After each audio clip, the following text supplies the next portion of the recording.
Hey guys, tonight we find ourselves amid whispers older than time itself, swirling in the ancient halls of Alexandria's great library.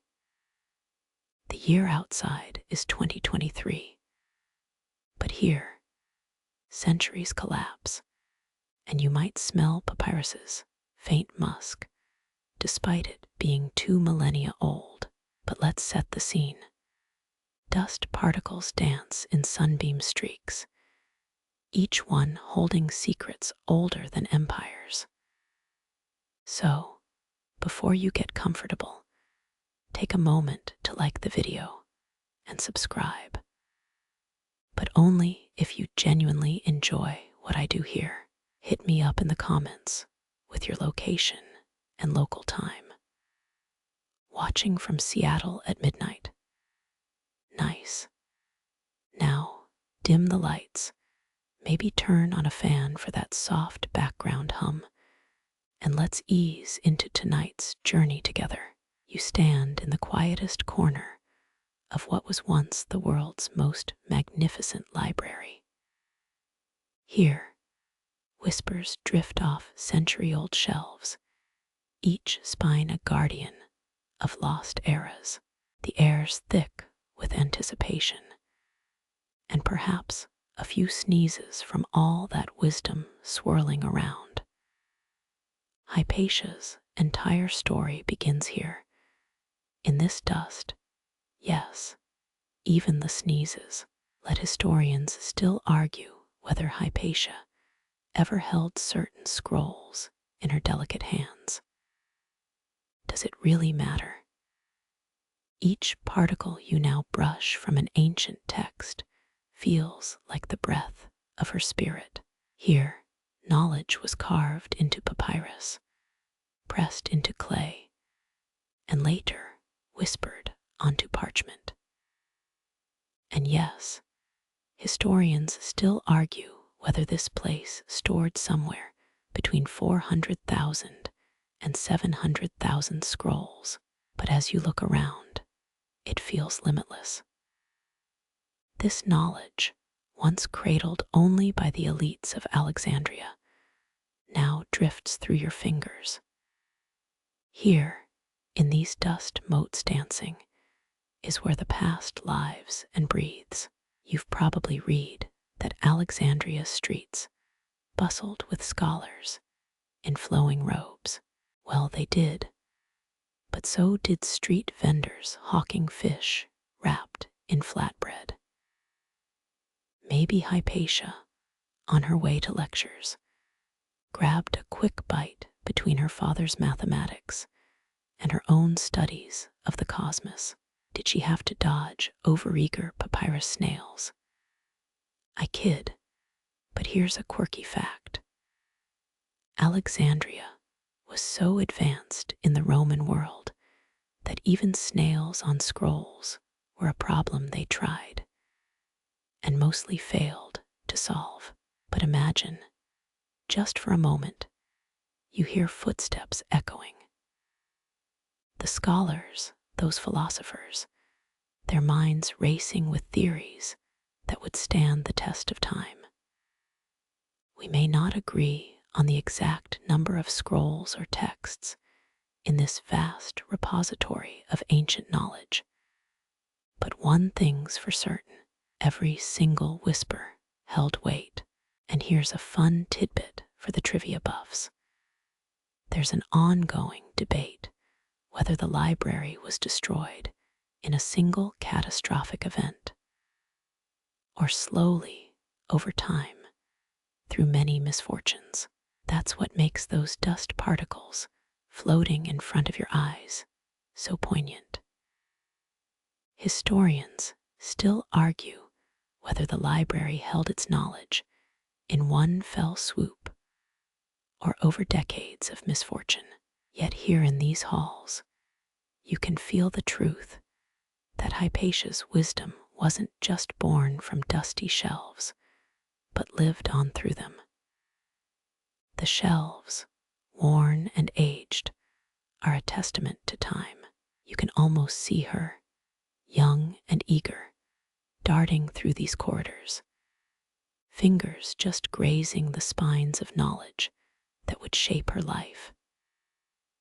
And perhaps, in a dusty alcove, her father taught her about celestial patterns that still govern our understanding of the stars. You might not know this, but Alexandria's library included works from rival scholars, all housed in one vast collection. Yes, they competed and argued, just like Hypatia would face her own rivals later. But these conflicts didn't just stir the city streets, they echoed through the very walls of this hallowed hall. And in between arguments over philosophy, imagine her slipping a hand-copied scroll into her bag, perhaps of Euclid's works, to study late into the night. Now step into a sunlit section. Light streams through olden windows, illuminating particles that might contain fragments of a mathematician's work, a philosopher's musings, an inventor's notes. It's here that Hypatia began to meld different schools of thought, her brilliance reflecting back from every gleaming surface. Those historians still argue whether Alexandria had the world's first museum dedicated to the muses within the library's compound. Whether it did or didn't, that spark of inspiration, it ignited here. But let's talk atmosphere for a second. Why does it feel both cool and unbearably hot at the same time? Blame the ancient climate control systems, probably one of the world's earliest attempts at air conditioning. Or was it just a clever use of water canals and ventilation shafts? Historians still argue whether they were effective or just a noble failure. Yet, regardless of that debate, you can feel those attempts in the temperature of the stones under your feet. In this labyrinthine chamber, scrolls from olden Greece lay next to Egyptian texts, with treatises from India somewhere nearby. You might say this place was the world's first Google, only with scrolls, not silicon. Hypatia didn't just absorb knowledge here, she breathed it. Walk the narrow corridors, run your fingers along the shelves. You can almost hear the discussions that once echoed through these chambers. Philosophers pondering under flickering torchlight. Experts think Hypatia's influence might have even stretched to texts housed here that we've yet to unearth.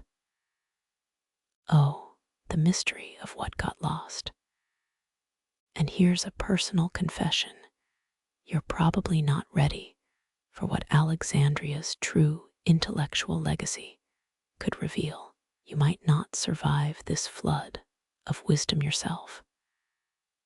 But that's exactly why you're here, right? To trace the footsteps of a mind that saw the universe in ways we can barely comprehend today. Historians still argue whether Hypatia ever faced the same political turmoil we read about, or if her life was purely dedicated to contemplation and teaching. So walk those paths, breathe in that ancient air, dust particles floating gently down like whispers from the cosmos. And remember, it was right here, in this place of forgotten scrolls and intellectual fervor, that Hypatia's spirit ignited the world's path toward enlightenment, whether through a single catastrophic loss or over many days of slow decline. These whispers remained, forever a part of Alexandria's eternal legacy. Each particle you see, Every breath you take brings you closer to understanding a mind that continues to defy time's silent march.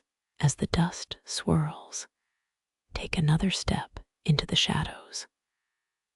What stories await you there? You step lightly across worn marble floors. Your footsteps whisper secrets as you trace the library's olden spine. Here, where papyrus was queen and ink held power, the walls remember tales of Nile's mud-soaked shores. Imagine papyrus sheets, each a silent sentinel bearing knowledge cradled from the riverbank's embrace. Hypatia's fingers would have danced across these artifacts with childlike wonder, their rough texture carrying echoes of wisdom, ancient yet vibrant. Historians still argue whether papyrus sheets were used exclusively for scholarly texts, or also for love letters, or coded messages about nefarious plots. You glide down the hall where whispers of history curl around you like the smoke from extinguished lamps. Every breath you take pulls in particles of Alexandria's heartbeat, a library alive with forgotten dreams. Here, in Alexandria's beating heart, the papyrus itself harbored its own secret. Some sheets contained tiny perforations, possibly used for clandestine messages between scholars. Your fingers brush the air where these delicate sheets once felt the scribe's practiced touch. As you wander, imagine Hypatia, a girl of only 6 or 7. Perhaps that's young for genius. But even young minds soak up brilliance, don't they? With her father among towering scrolls and the scent of ink, each parchment fragment a piece of her world. Hypatia's early life unfolds, not quite the fairy tale, but certainly filled with wonder and tomes thicker than medieval tax codes. Remember the tales from her tutor. He'd weave stories of Ptolemy's obsession with collecting scrolls. Experts think Ptolemy's decree for every ship to offload its books for copying might just be the OG forced content creator subscription model. She'd gather threads spun from philosophy, geometry, and astronomy, their whispers mixing with the fragrance of papyrus and clay. Some say those early days in Alexandria's treasure trove created more than a scholar. They forged a beacon with a light that might have blinded lesser eyes. You picture her running fingers along the rolled scrolls, not unlike how you might swipe through today's curated feeds. But your inner voice teases. Her scrolls didn't crash mid-read. In these walls, you feel history's pulse, each beat echoing tales of wisdom's guardians. Hypatia's story in every crease of each parchment. Imagine the way scholars huddled around papyrus sheets, like college freshmen with a freshly printed syllabus, but way more dramatic. This library, a labyrinth where knowledge whispered secrets to those daring enough to listen. Here, in the great hall where parchment ruled supreme, even the dust sparkles with ancient musings. Hypatia lived among whispers, voices carried by papyrus, speaking through time's sibilant sigh. Each scroll, a vessel carrying her thoughts across seas of dust, cradling her destiny within fragile, ink-etched confines. You see it now, don't you? Her name etched in that delicate balance between parchment permanence and time's relentless erasure. But papyrus, you see, had a mind of its own. Some argue that Hypatia's brilliance might have been penned on fragile leaves that eventually curled into whispers of forgotten genius. Historians still argue whether she wrote her own commentaries, or if acolytes immortalized her thoughts to guard against the tyranny of time. You lean in to read whispers inscribed long after ink dried on fragile sheets. Here, Hypatia's spirit remains, even now, amid dust secrets, within papyrus walls that remember her every syllable. And who could blame those acolytes, really? Imagine committing to memory what mere scroll could never hold. Maybe they saw in those lines the way future generations would lean into parchment's promises. Perhaps they understood what you comprehend now, that within fragile fibers lie eternal echoes woven between ancient minds and dust's embrace. Hypatia's tiny footprints echo through the hallowed library halls, each step a quiet pursuit of wonder. Picture her, not just a child, but an explorer among echoes, seeking knowledge like treasure hidden in parchment's folds. She'd wander here, curiosity her ever-faithful guide through the grand Alexandrian maze, where each scroll carried whispers of the cosmos and the human spirit. Stone floors would feel cool beneath her bare feet. Remember how ancient they felt during our last visit. Each grain of marble holds centuries of questions, discussions, and revelations. This library, larger than any college campus, was her playground, its towering shelves more alluring than any modern amusement park. Imagine her tugging at her father's toga, begging for just one more scroll, long after bedtime had passed. Parents then, just as now, probably rolled their eyes while giving in timeless, isn't it? Historians still argue whether children were considered small philosophers back then, or if youthful musings were written off as fleeting daydreams. You trace Hypatia's path, tiny footprints alongside her father's, both wandering a labyrinth of wisdom that seemed endless, shelves heavy with scrolls, each one bound in leather that smelled of stories. Here, knowledge was not compartmentalized like today's subjects. It lived, breathed, and intertwined, just like the vines growing outside the high library windows. You run your fingers where young Hypatia would have traced curious symbols, perhaps leaving her tiny handprints in fresh ink she wasn't supposed to touch. Oh, the scandal. The librarians, keepers of fragile wisdom, must have despaired at her playful touch. But can you blame her? Even in those days, wisdom was best shared with a splash of mischief, right? Ink stains became accidental hieroglyphs of youth's insatiable hunger for understanding.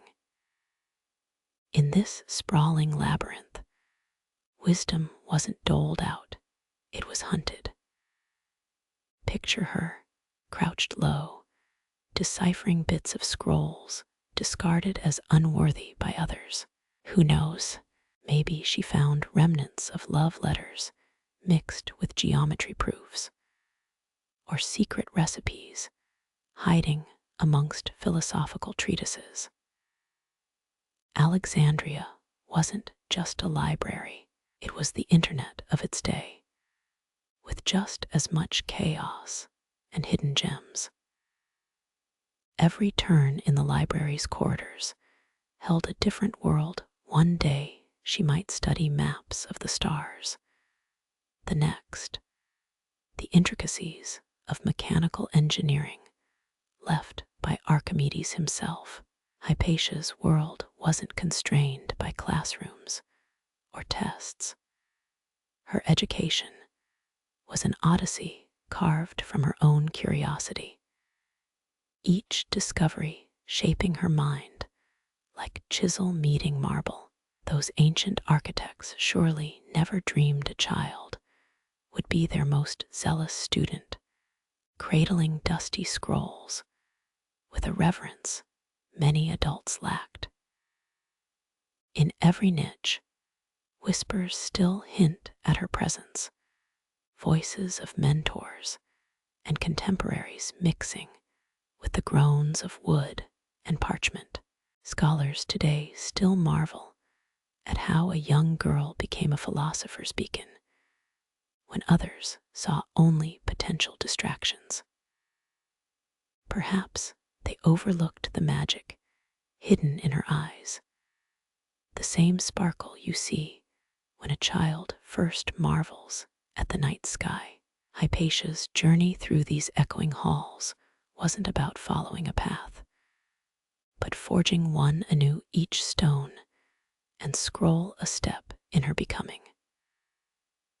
Imagine her, now older, still exploring, each footprint an impression that time couldn't erase.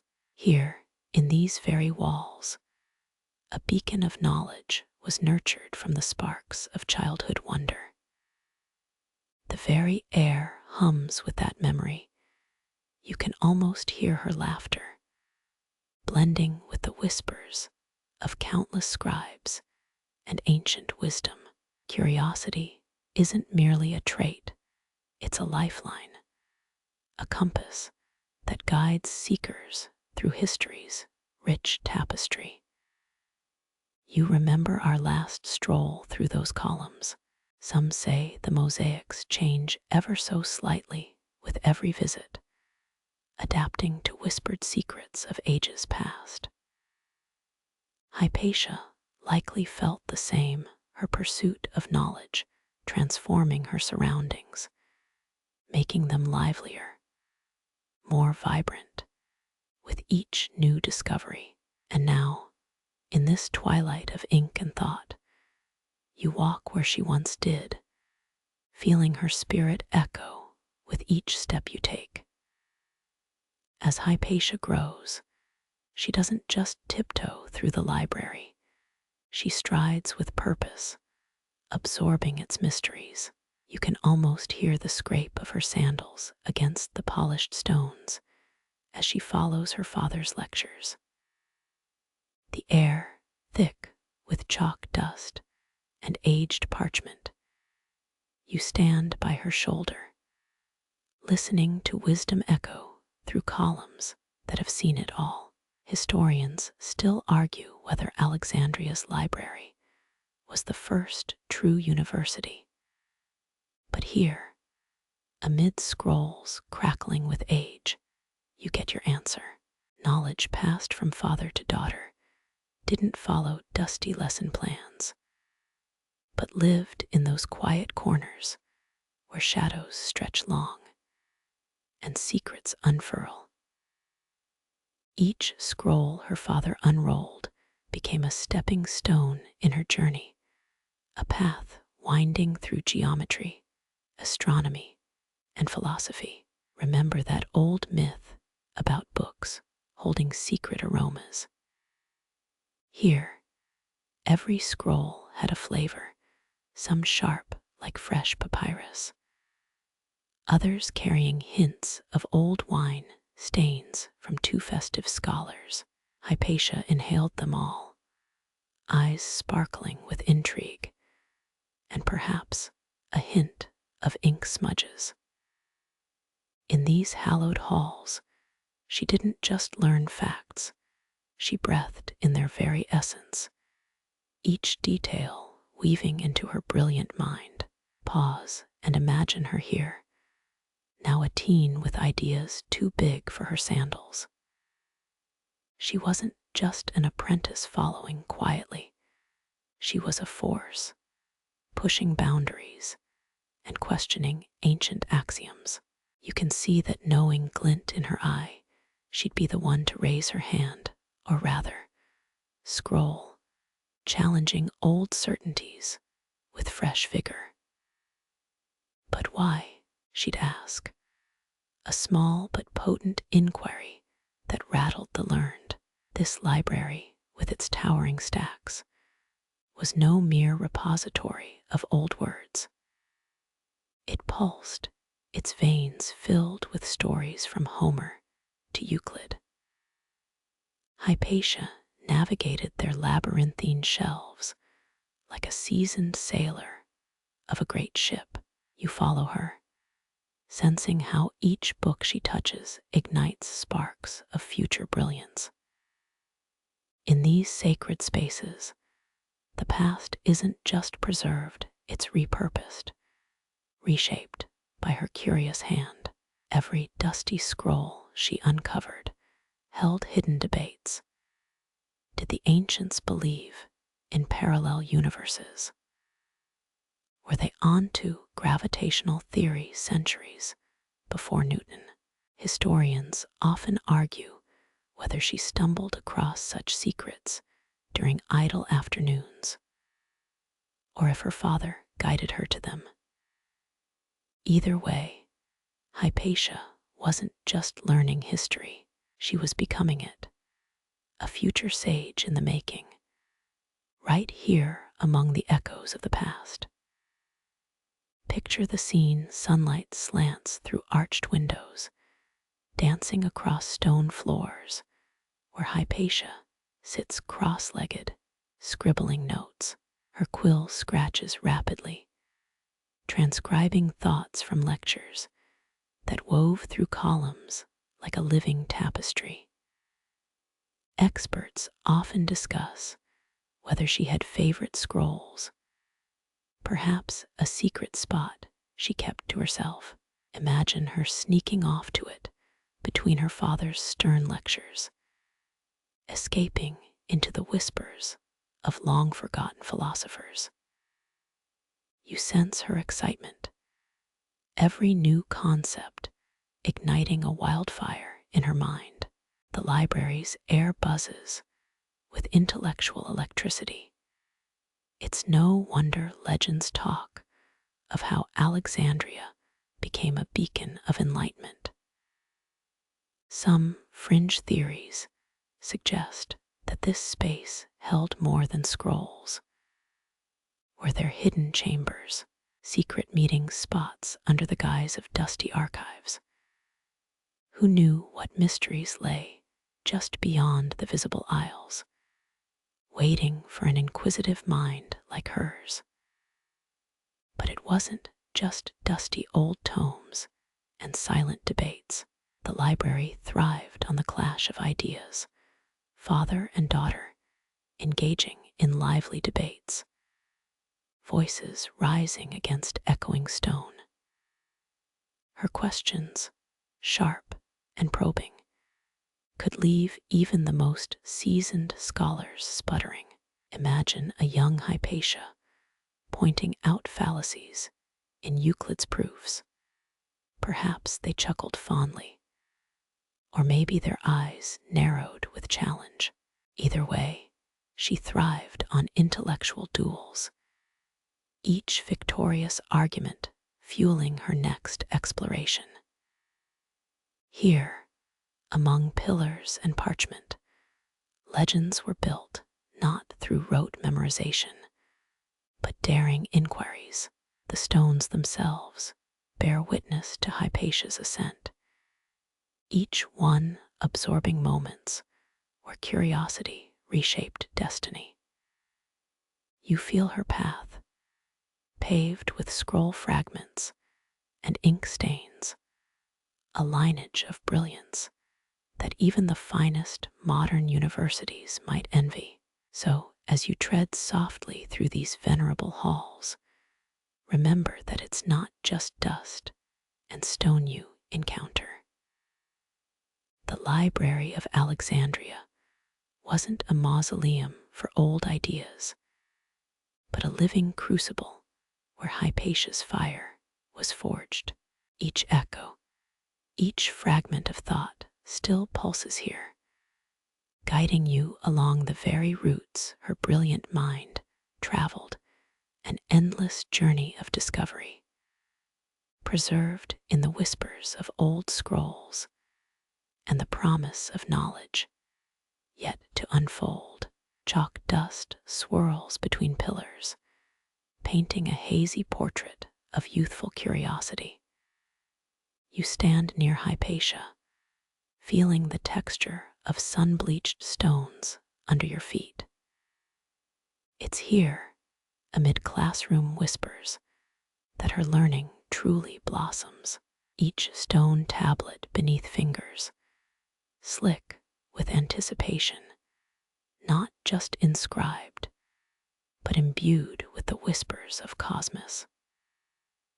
Remember how experts think Hypatia's fascination with celestial patterns might have begun with a simple lesson about the phases of the moon.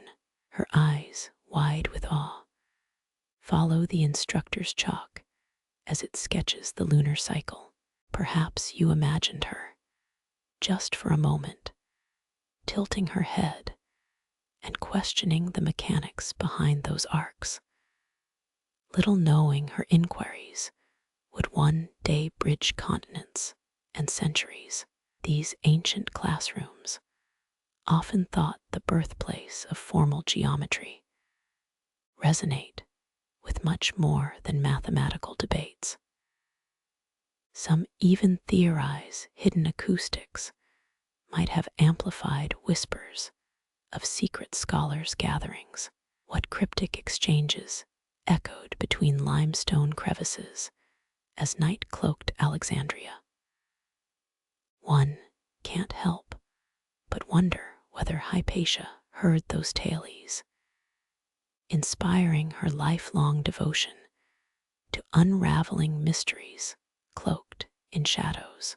Historians still argue whether her father, Theon of Alexandria, used unconventional methods to teach complex theorems. Did he perhaps employ practical demonstrations, those curious devices that turned abstract concepts into tangible experiments? As you trace her steps, notice sunbeams slicing through column arches, illuminating not just stone, but the very path that led Hypatia to innovate astronomy, centuries ahead of her time. Imagine some fringe circles claim secret codes were etched onto Alexandrian classroom tablets, hidden in plain sight beneath what appeared to be mundane lessons, could have been messages guiding young minds like Hypatia's through layers of knowledge reserved for the elite. Would such secrets, if they existed, have sparked her early rebellions against established norms, planting seeds of discovery? Now step closer to the heart of her studies. Students huddle around stone desks, chalk mingling with the scent of sun-warmed papyrus. There's Hypatia, perhaps at just 17, her brow furrowed, already challenging Euclid. Did she ponder over those ancient geometric axioms, then glance out at the azure sea, visualizing celestial bodies as mere extensions of mathematics? Such vivid parallels, not lost on a mind as brilliant and curious as hers. Can you sense the thrill? This very room, each column, each shadow, witness to the melding of ancient wisdom with burgeoning innovation. No wonder even now Modern scholars scour this hallowed ground, piecing together Hypatia's legacy, her insights scribbled in margins where theory met celestial practice. Legends suggest she had preferred tablets, hidden perhaps beneath the dust. Did she carve notes no professor would foresee? Here, the boundaries between teacher and student blur. The air crackles with unspoken questions, each one igniting debates that bridged disciplines. Hypatia wasn't merely a learner, but a seeker. Did she push her mentors, not with mere queries, but with her unwavering, almost defiant inquiry? Her chalk etching thoughts into spaces centuries revered, her essence woven into the very stone. These ancient lessons, etched not in marble, but in minds, endure. Hypatia learned celestial paths through methods historians still debate. Was it perhaps in these very chambers where she first discerned the rhythmic dance of planets? Each question she posed, each argument she framed, still reverberate, echoing through corridors from dusty archives to modern hearts. Hypatia's youth isn't just an echo in time, but a living, breathing map through Alexandria's intellectual labyrinth. The path she forged is yours to follow today. Sunlight filtering through columns and onto stone tablets. The same light illuminating those early trails she blazed through shadows of ignorance. You're here, not just as a spectator, but a companion on this journey where knowledge unfolds with every step, every whispered syllable of celestial truth still waiting. You can almost feel the ancient air thicken as you step deeper into the library's embrace, tracing paths celestial mechanics once etched. Moonlight leaks through age-worn arches, casting a silvery glow on the parchment charts Hypatia so meticulously crafted. Here, amidst the dust, ancient whispers come alive.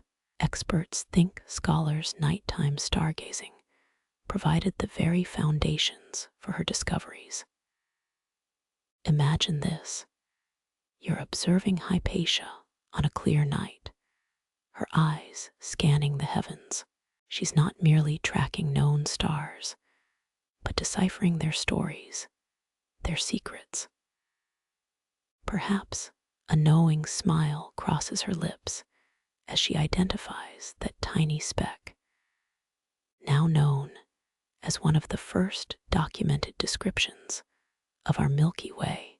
This was long before star charts became modern maps. Her parchments, the whispered link between night skies and mathematical truths. It's curious to ponder.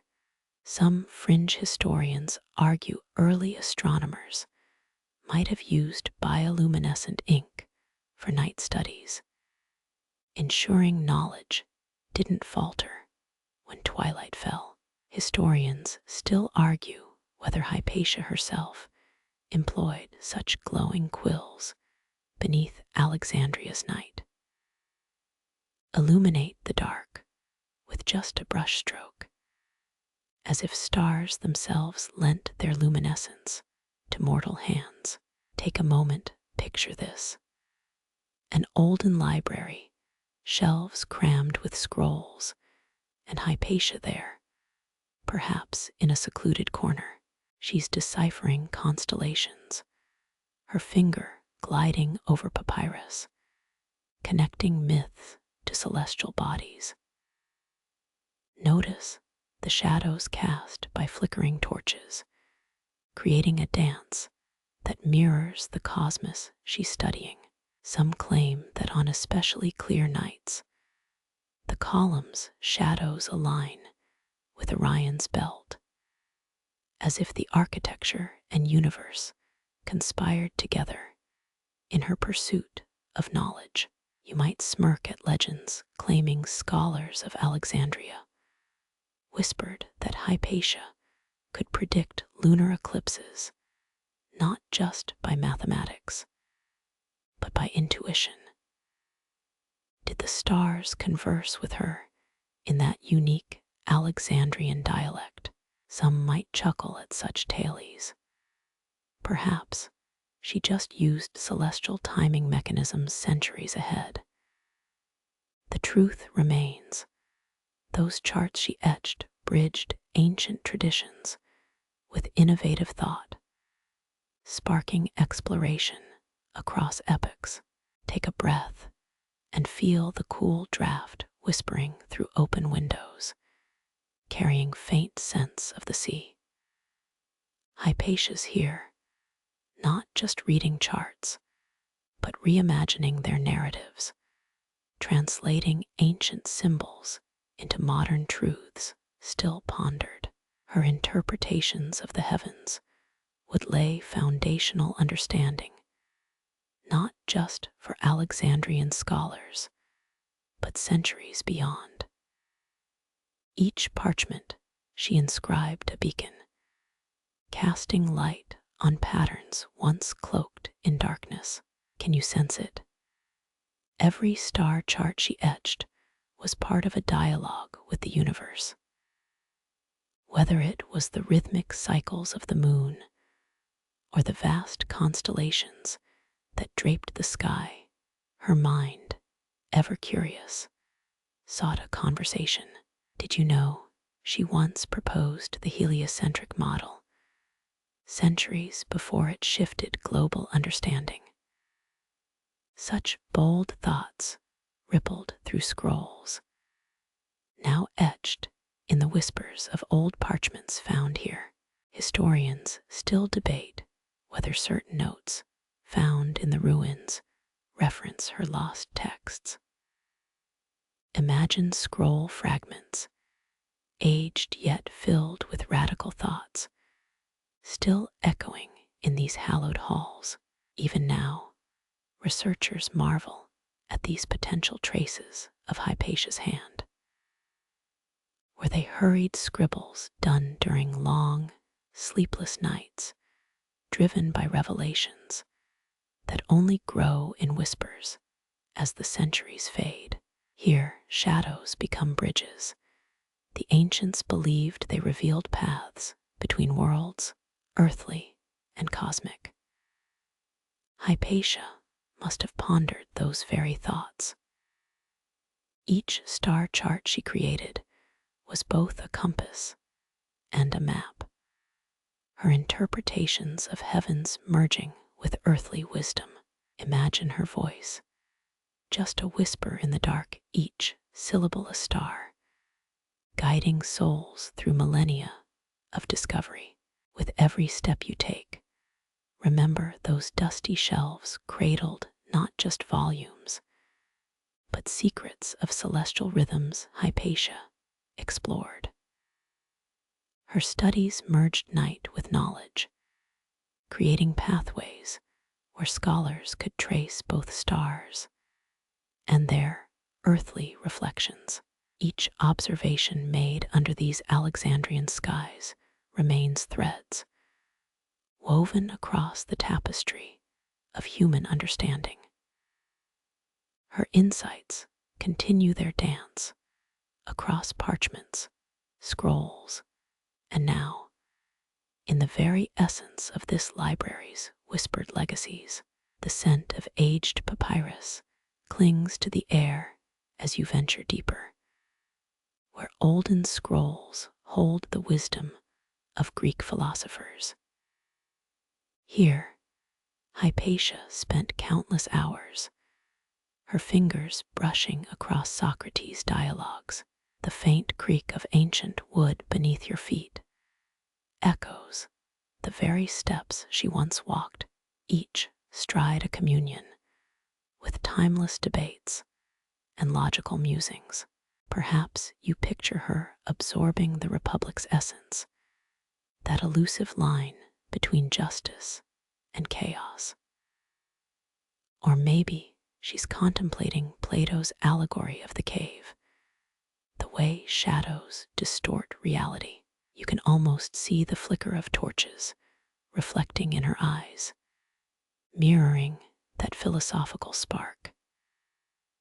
Experts think that this was where Hypatia first melded ethical inquiry with Alexandrian logic. A curious thought crosses your mind. Fringe theories suggest that Alexandrian scholars used to infuse their scrolls with citrus juice, believing it would preserve their brilliance, a natural alchemy of mind and scent.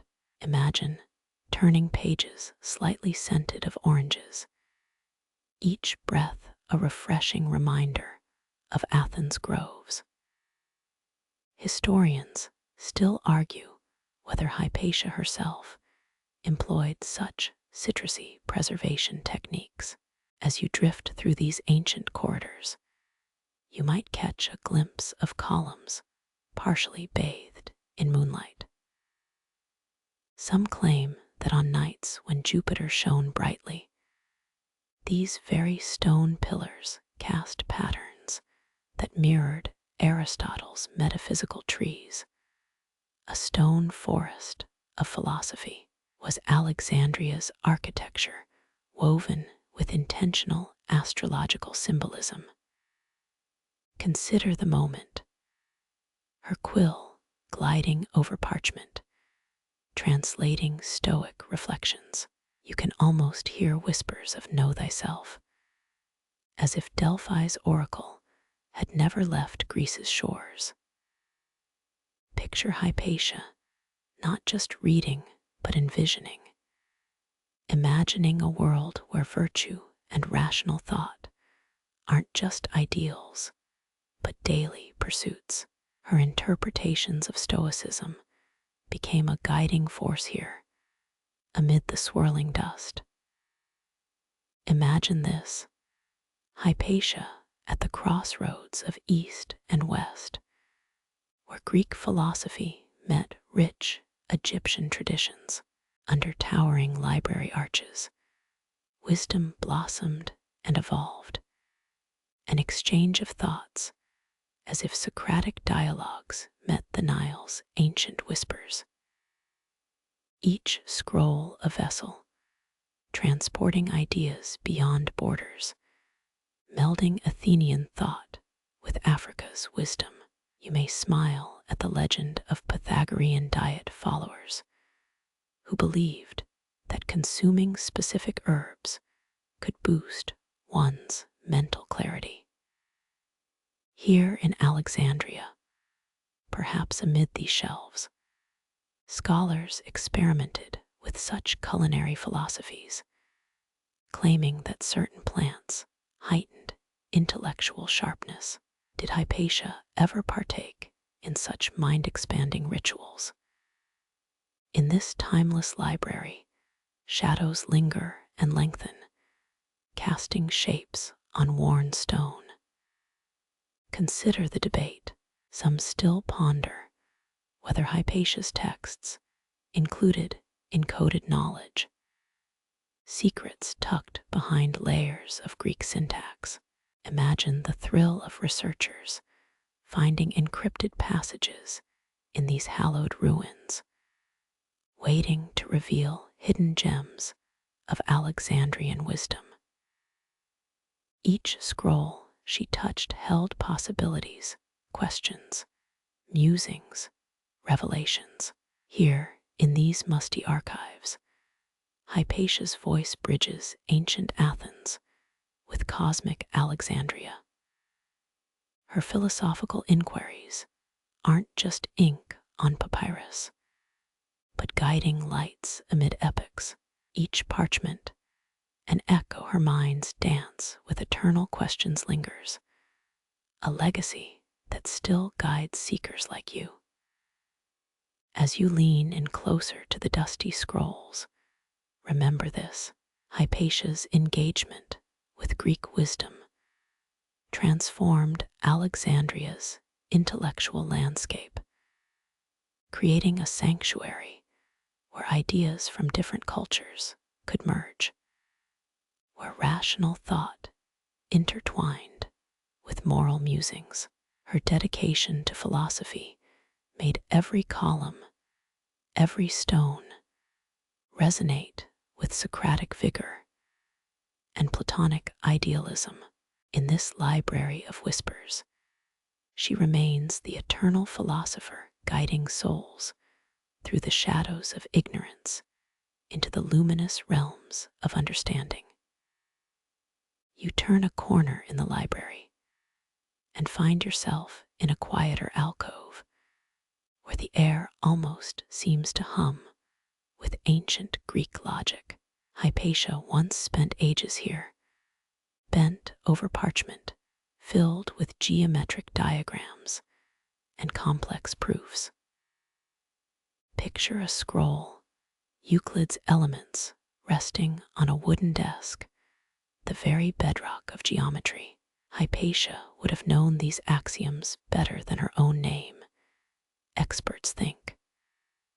Perhaps you imagine her, eyes scanning the proofs, her mind weaving through angles and postulates as her quill danced across the scroll, each line a step further into mathematical clarity. Historians still argue whether Hypatia contributed any theorems of her own, though some believe her insights lingered in the margins. Take a breath. Notice how the dusty air preserves the scent of millennia-old ideas. Funny, isn't it? Ancient scholars might have blamed these particles for smudging ink, but here they keep the past's whispers alive. Picture a moment when her gaze settled onto proposition 47, the Pythagorean theorem in its pristine form. How many grains of sand shifted through the hourglass while she pondered that theorem? You wonder. Hypatia was a master at navigating these abstract realms, but did she ever struggle with Euclidean traps? Fringe theories suggest that Alexandria's scholars sometimes held mathematical duels, testing each other's logic. Maybe even our dear Hypatia found herself in some heated, proof-laden debate. Could you see her rolling up a scroll in mock aggression? A playful retort on her lips. Each dusty corner now reflects centuries of mathematical discourse. Consider the legend that she once hid a secret code within a geometric proof, a playful challenge for future scholars.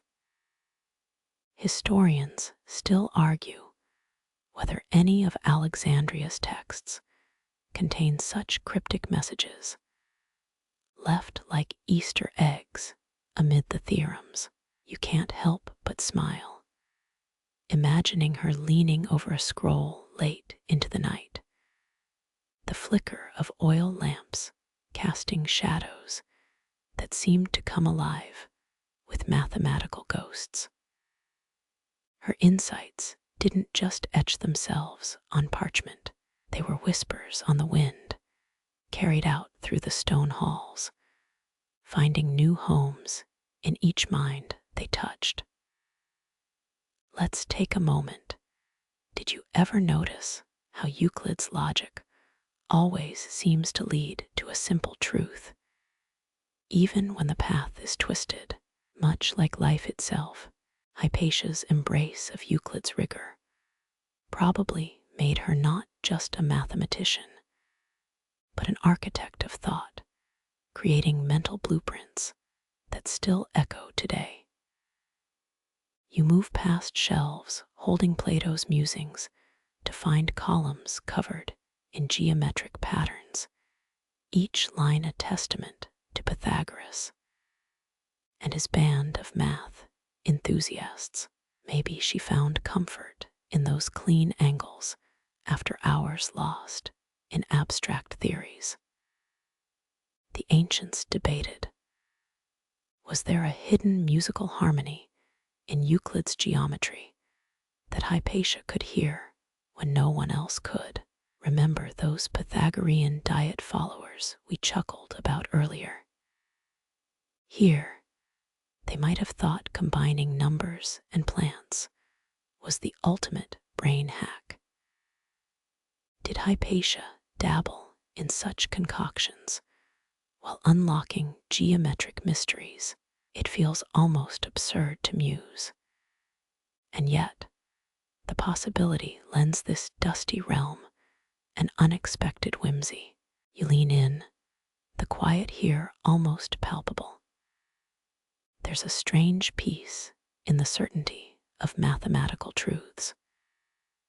Despite her rigorous logic, Hypatia's own life was anything but straightforward. Each theorem she explored, a sanctuary from the complexities outside these library walls.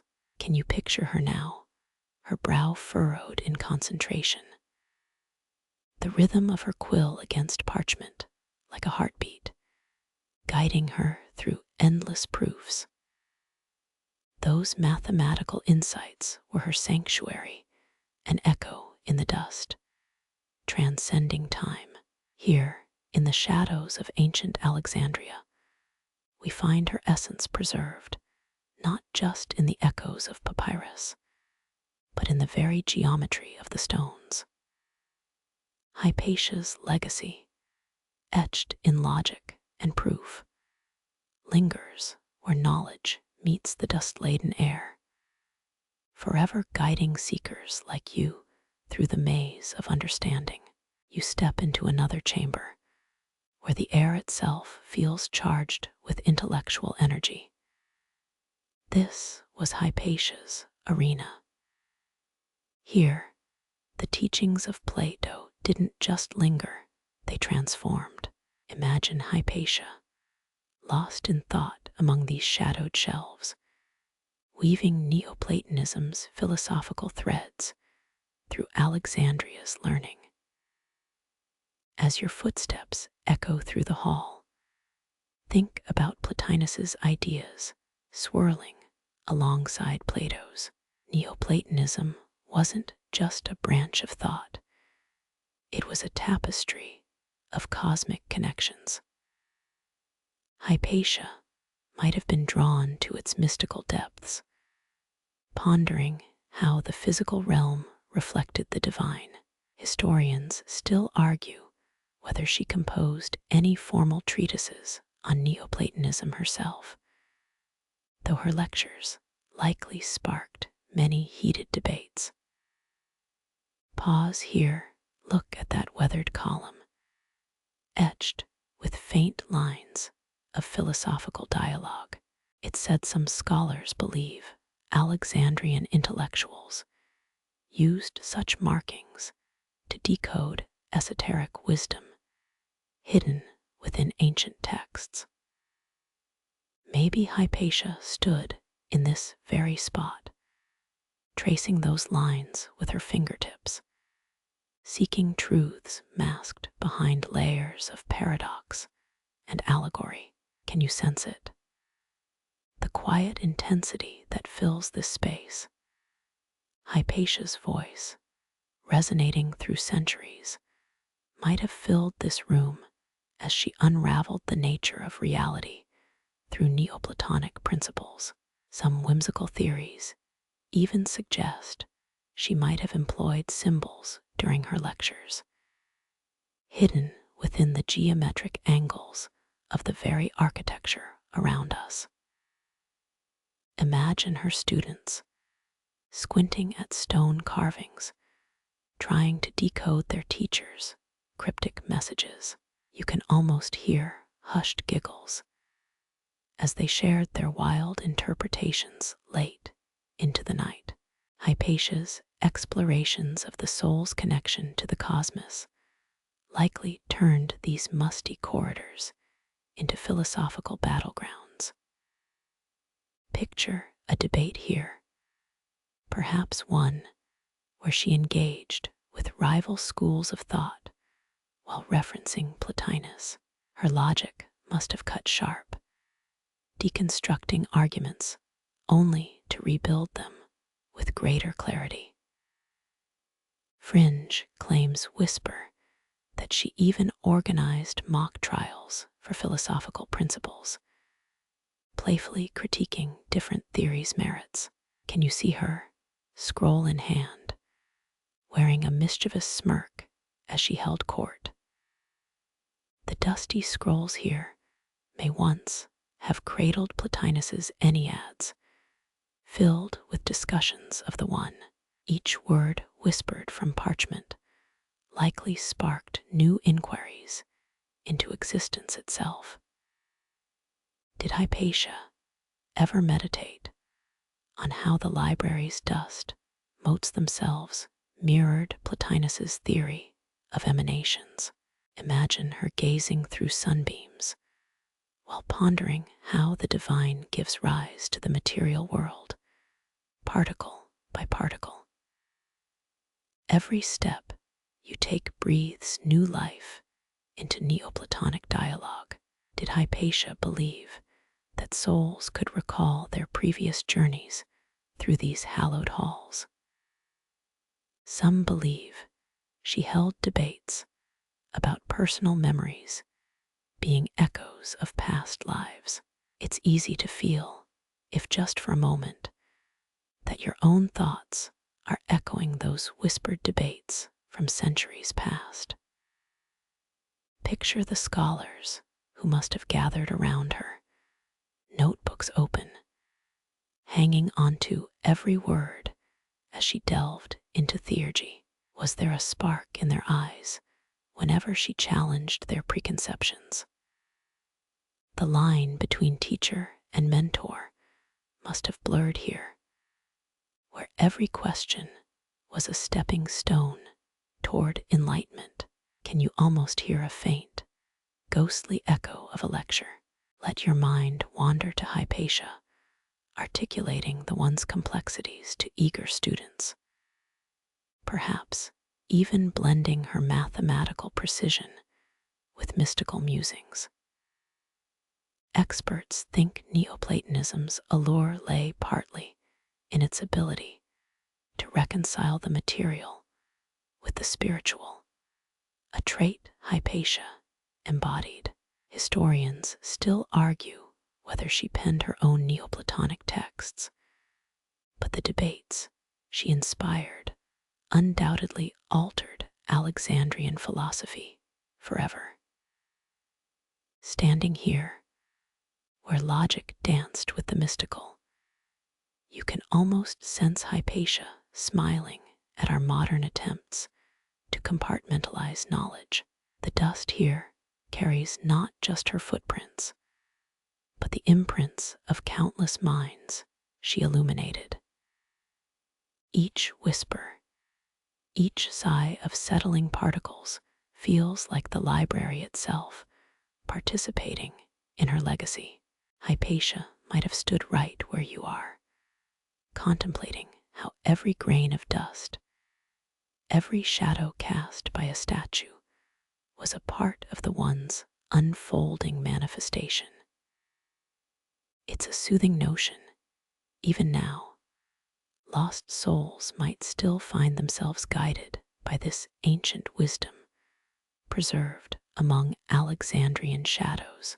As you turn to leave, you can't help but feel the philosophical threads still tugging at your own questions. You carry with you not just her intellectual rigor, but the spirit of inquiry she so passionately embodied. Hypatia, through the dust and pages of time, continues her teachings. The library's whispering echo follows you as you move on, weaving through more shadows where other stories await. You enter a new section where the walls seem to pulse with stories from far-off lands. This was the heart of Alexandria's cultural melting pot, a place where papyrus met parchment and ideas from every corner of the world mingled. Picture the bazaar-like atmosphere as merchants brought rolls of Egyptian scrolls alongside clay tablets from Babylon. Here, wisdom didn't just flow, it clashed, collided, and coalesced.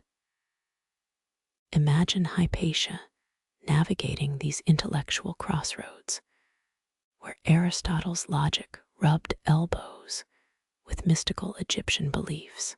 Some even claim that Cleopatra herself once walked these halls, if you believe the more fanciful histories.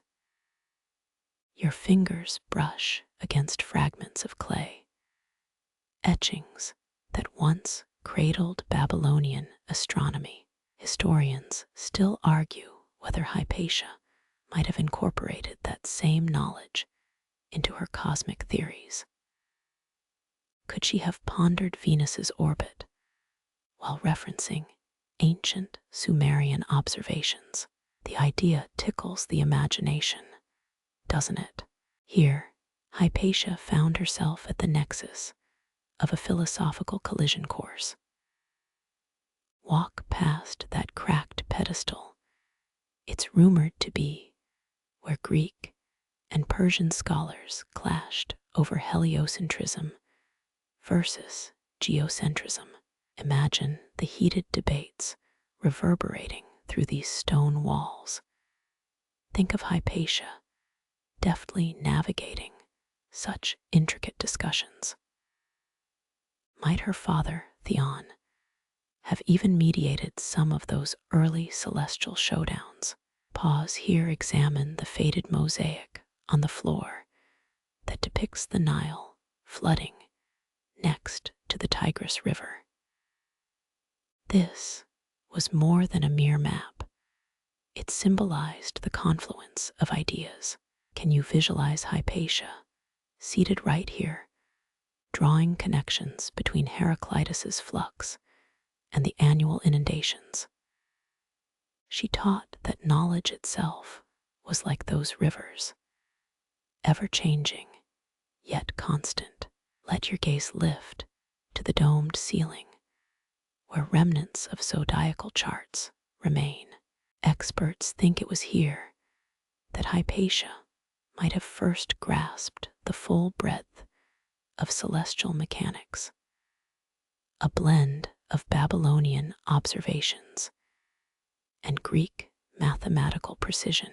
Those ancient thinkers practically had to be astrologers before they could call themselves astronomers, didn't they?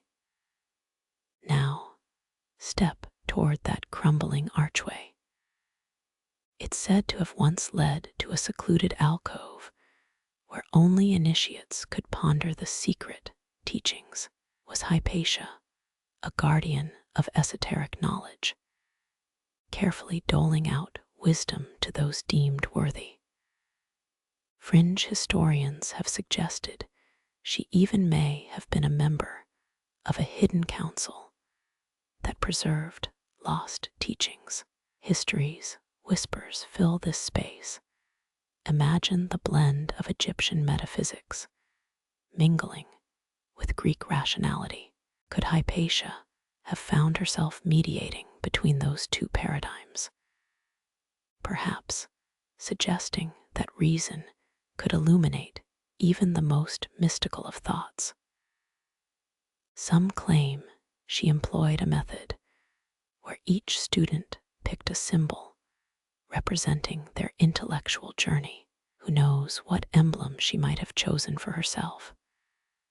Stroll to the corner where dusty, unlabeled jars sit. These might once have contained ink from India and spices from the Far East. Did Hypatia ever ponder the notion that truth itself is as elusive and fragrant as those trade goods? The aroma of intellectual discovery must have been intoxicating back then. Wouldn't you agree?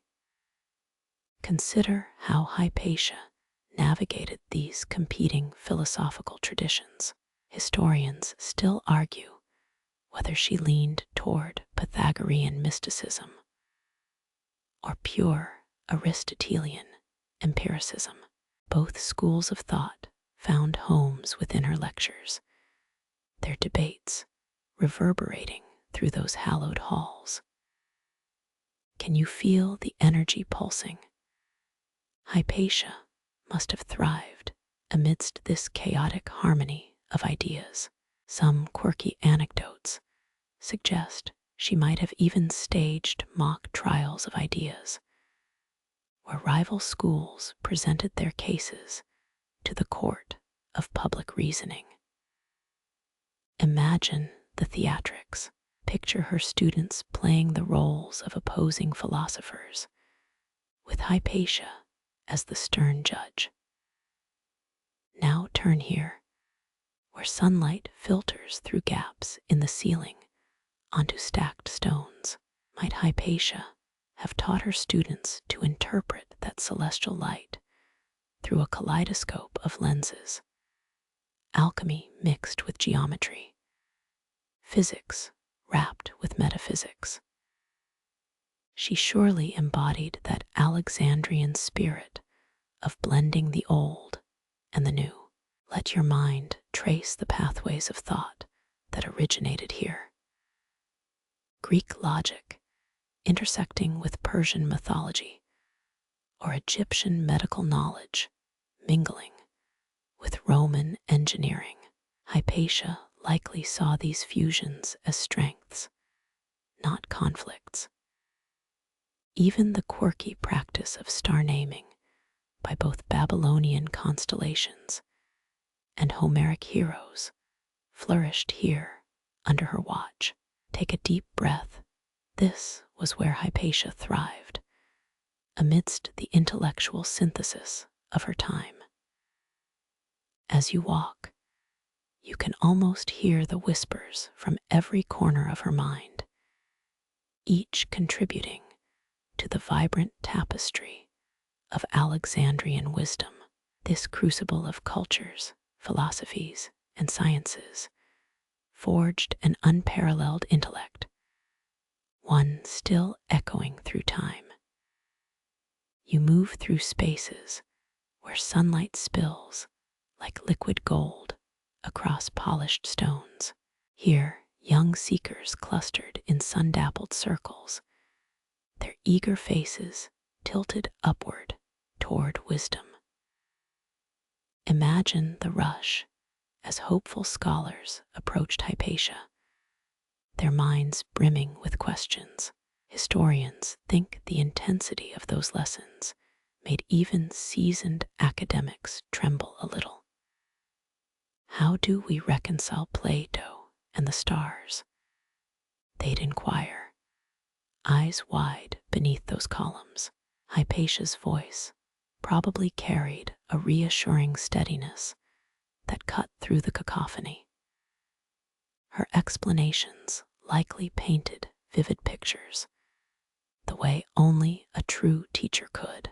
Consider the cosmos not just as points of light, but as a grand interplay of harmony, she'd say, perhaps pacing as scrolls rustled in her wake.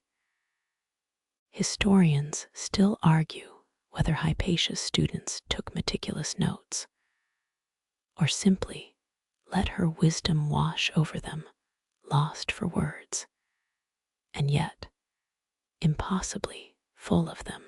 Did they memorize every gesture and pause, or did they breathe it in, committing to memory the melody more than the message? The fringe tailies say some disciples camped near these very columns, clutching their personal scrolls close as precious relics. Could it be that one night, one of them accidentally summoned a desert locust swarm due to a misplaced papyrus, unfolding it into open air and mistaking it for an exotic spell?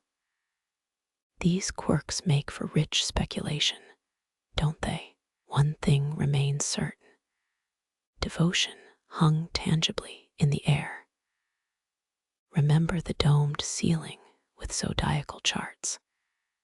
Here beneath it, her students probably felt like they stood on the threshold of another world, and who could resist those celestial promises of understanding the mysteries of the divine, both mathematical and mystical. Imagine the discussions that erupted in hushed awe, each word infused with ambition and reverence. Hypatia guided her students like a lighthouse, guiding ships through treacherous waters, her thoughts illuminating pathways toward knowledge otherwise lost. They learned through rapt discourse that knowledge, once abandoned, could be found anew through sheer intellectual pursuit. Experts think these disciples often found themselves arguing over which works should be memorized first, their debates spilling beyond mere subject matter into the realms of philosophy, mathematics, and even cosmology. The very walls echo their fervent exchanges.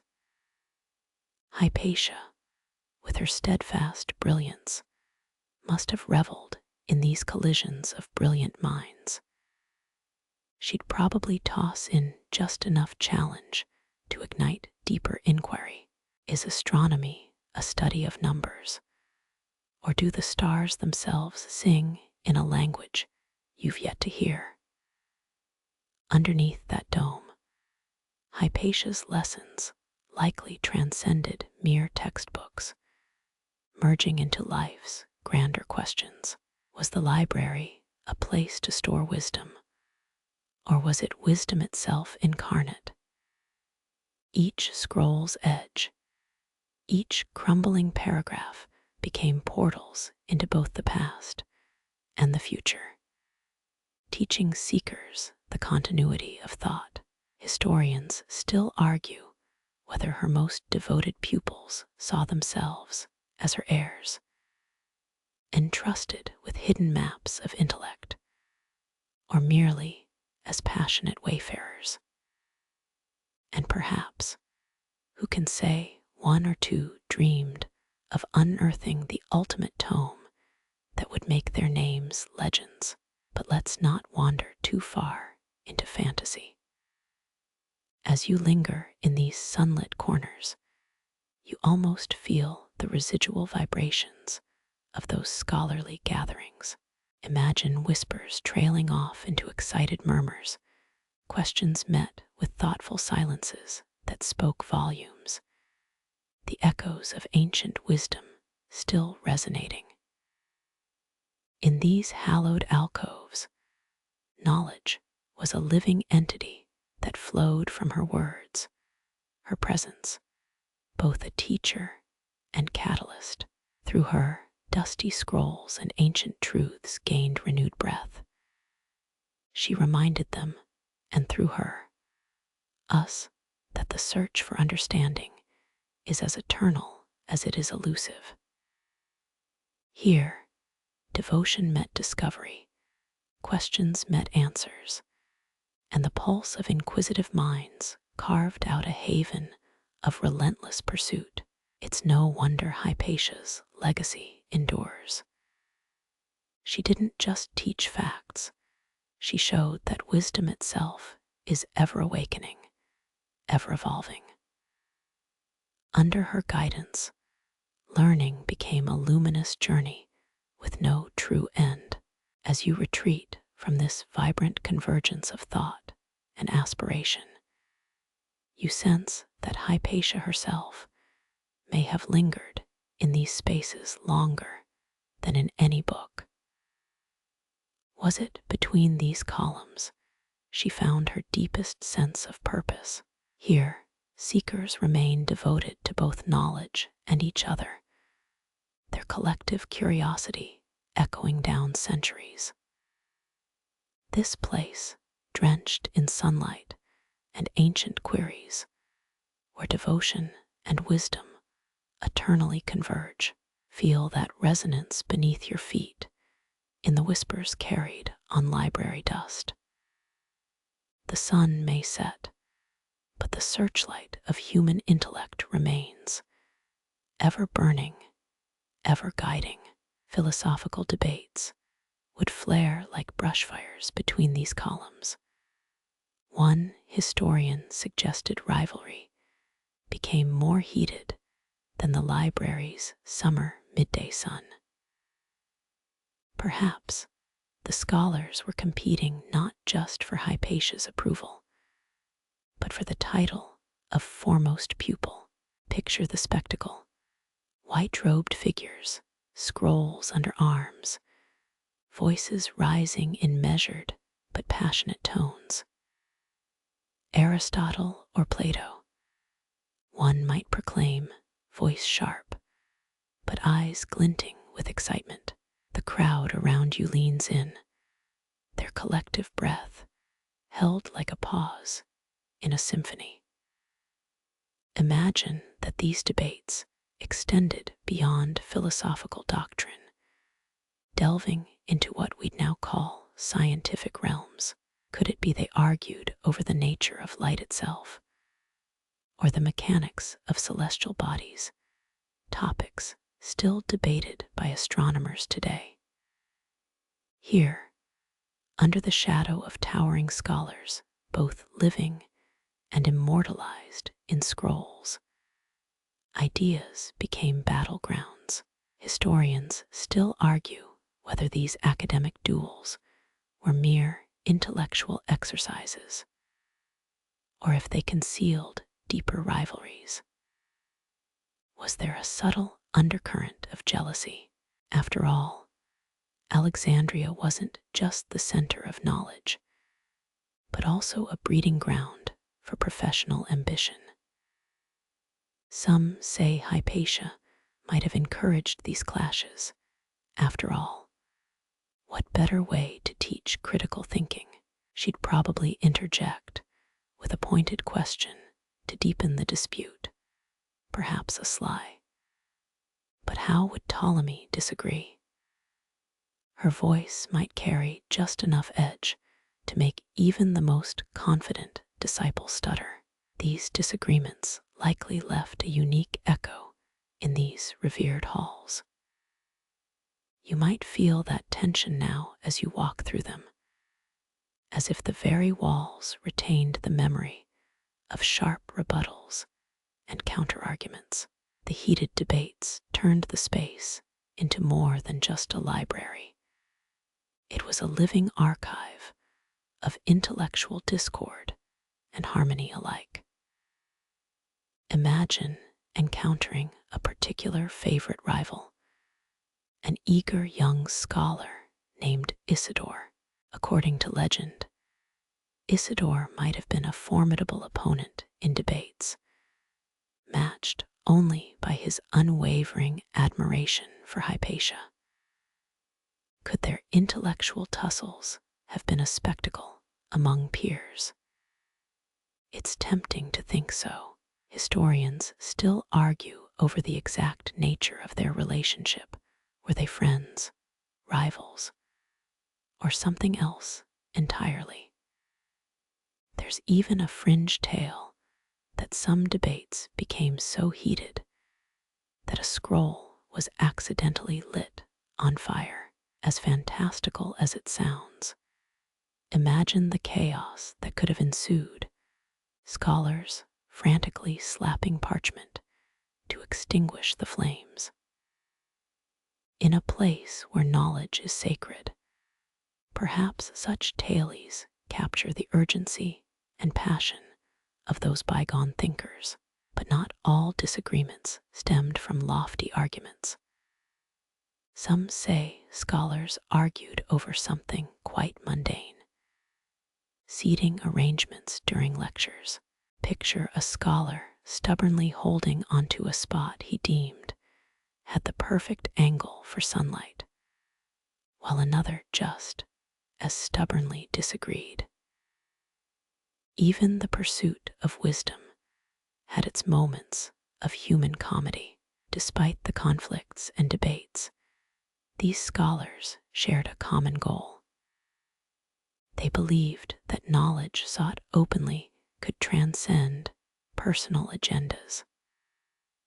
Under Hypatia's guidance, the library wasn't just a storehouse of books, but a crucible for forging intellectual steel. As you stroll, perhaps you can still feel the spark of those old debates lingering, buried beneath layers of dust and time.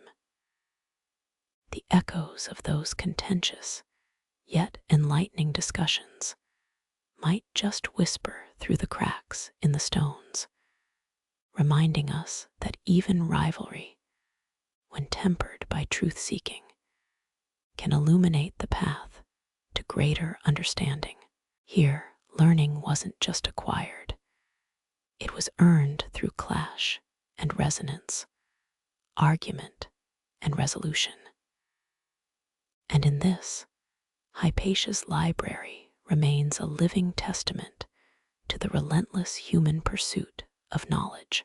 In these hallowed hallways, minds collided and ignited, much like the celestial bodies studied within them. Each debate was not merely an argument, but an essential part of an unending search for understanding the cosmos and ourselves. So as you walk, close your eyes and let the echoes guide you. Let them spark your own curiosity.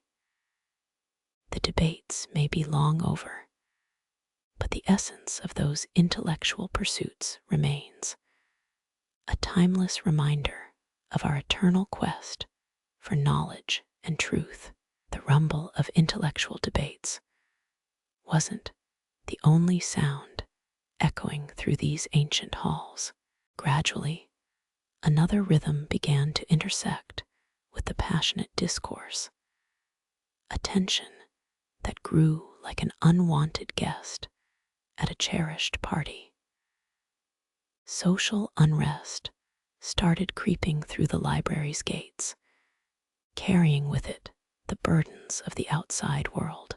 Some say the first signs appeared subtly, scrolls left carelessly in the dust, or the distracted looks in the eyes of scholars once wholly absorbed in their studies. Perhaps it started with whispers, news of rising conflict between various power structures in the city itself. Alexandria was not just a haven of learning, but also a melting pot of cultural and political friction. Picture it. You're walking through the aisles of the library, the faint scent of papyrus mixing with the aroma of exotic spices brought by traders in the bustling bazaars nearby. Just beyond these walls, the cacophony of city life intensifies, merchants hawking goods, sailors unloading ships, and citizens arguing over politics.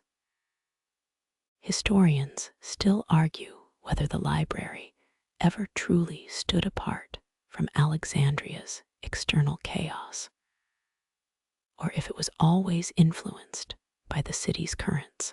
But one thing is certain. During this tumultuous time, the tranquility cherished within these walls faced an unyielding test. It's even rumored that a brawl broke out in the very courtyard where philosophers once debated. Apparently, a food vendor argued over taxes with a Roman official.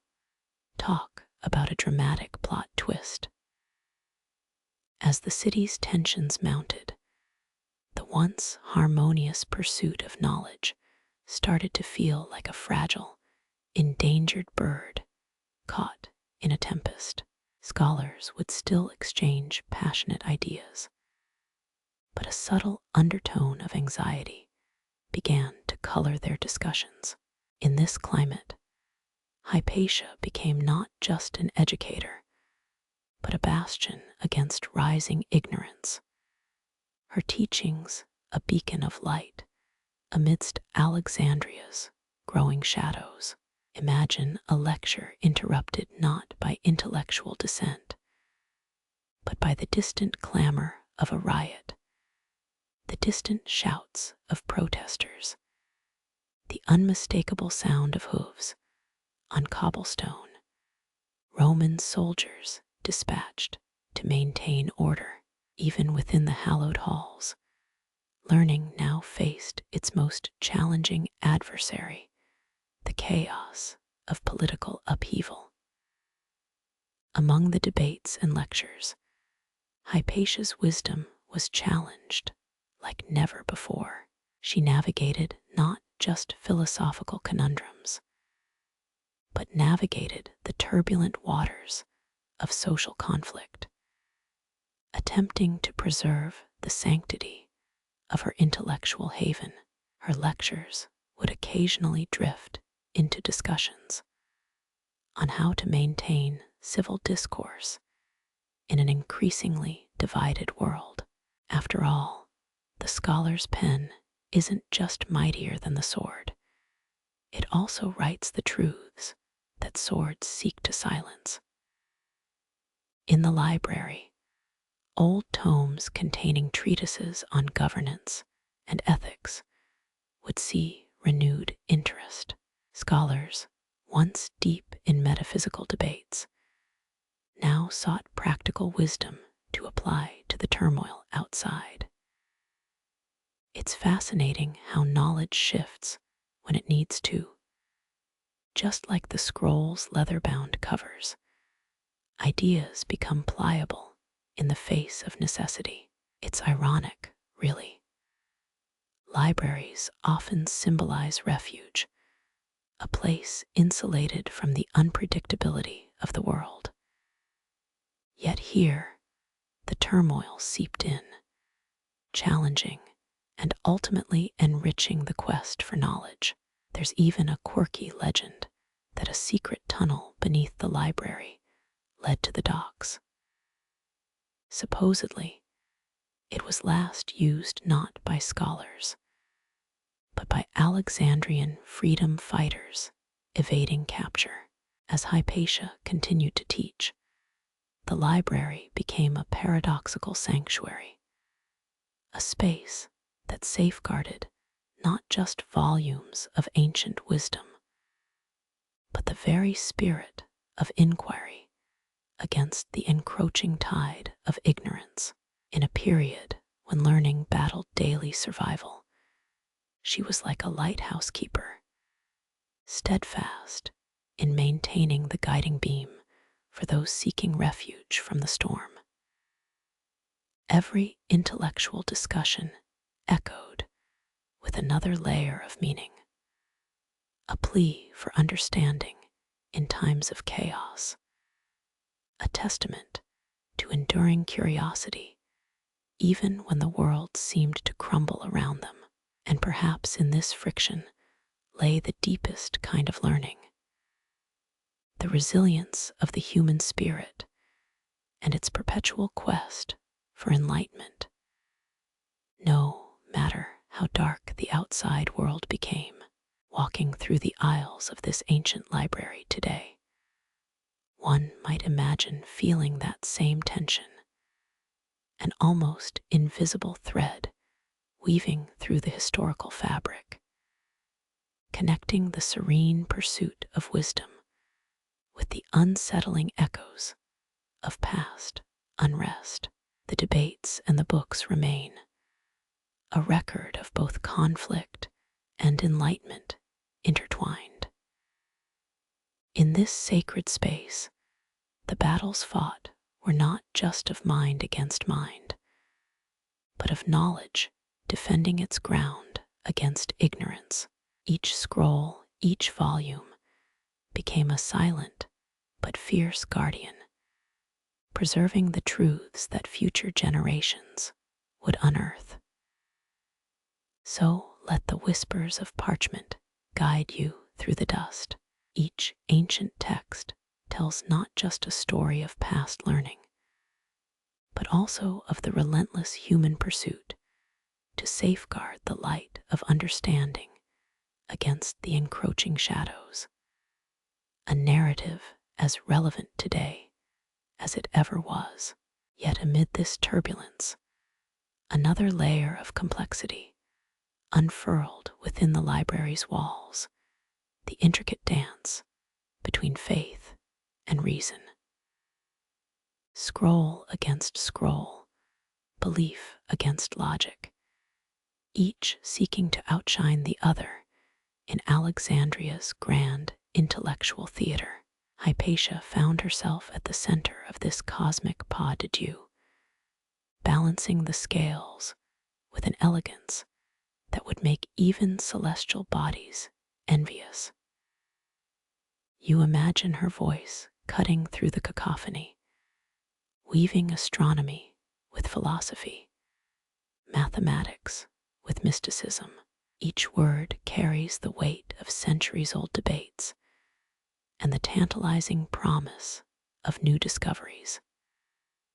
Can the stars dictate our fate, she might ask, or are we mere observers scribbling in the margins of the celestial parchment?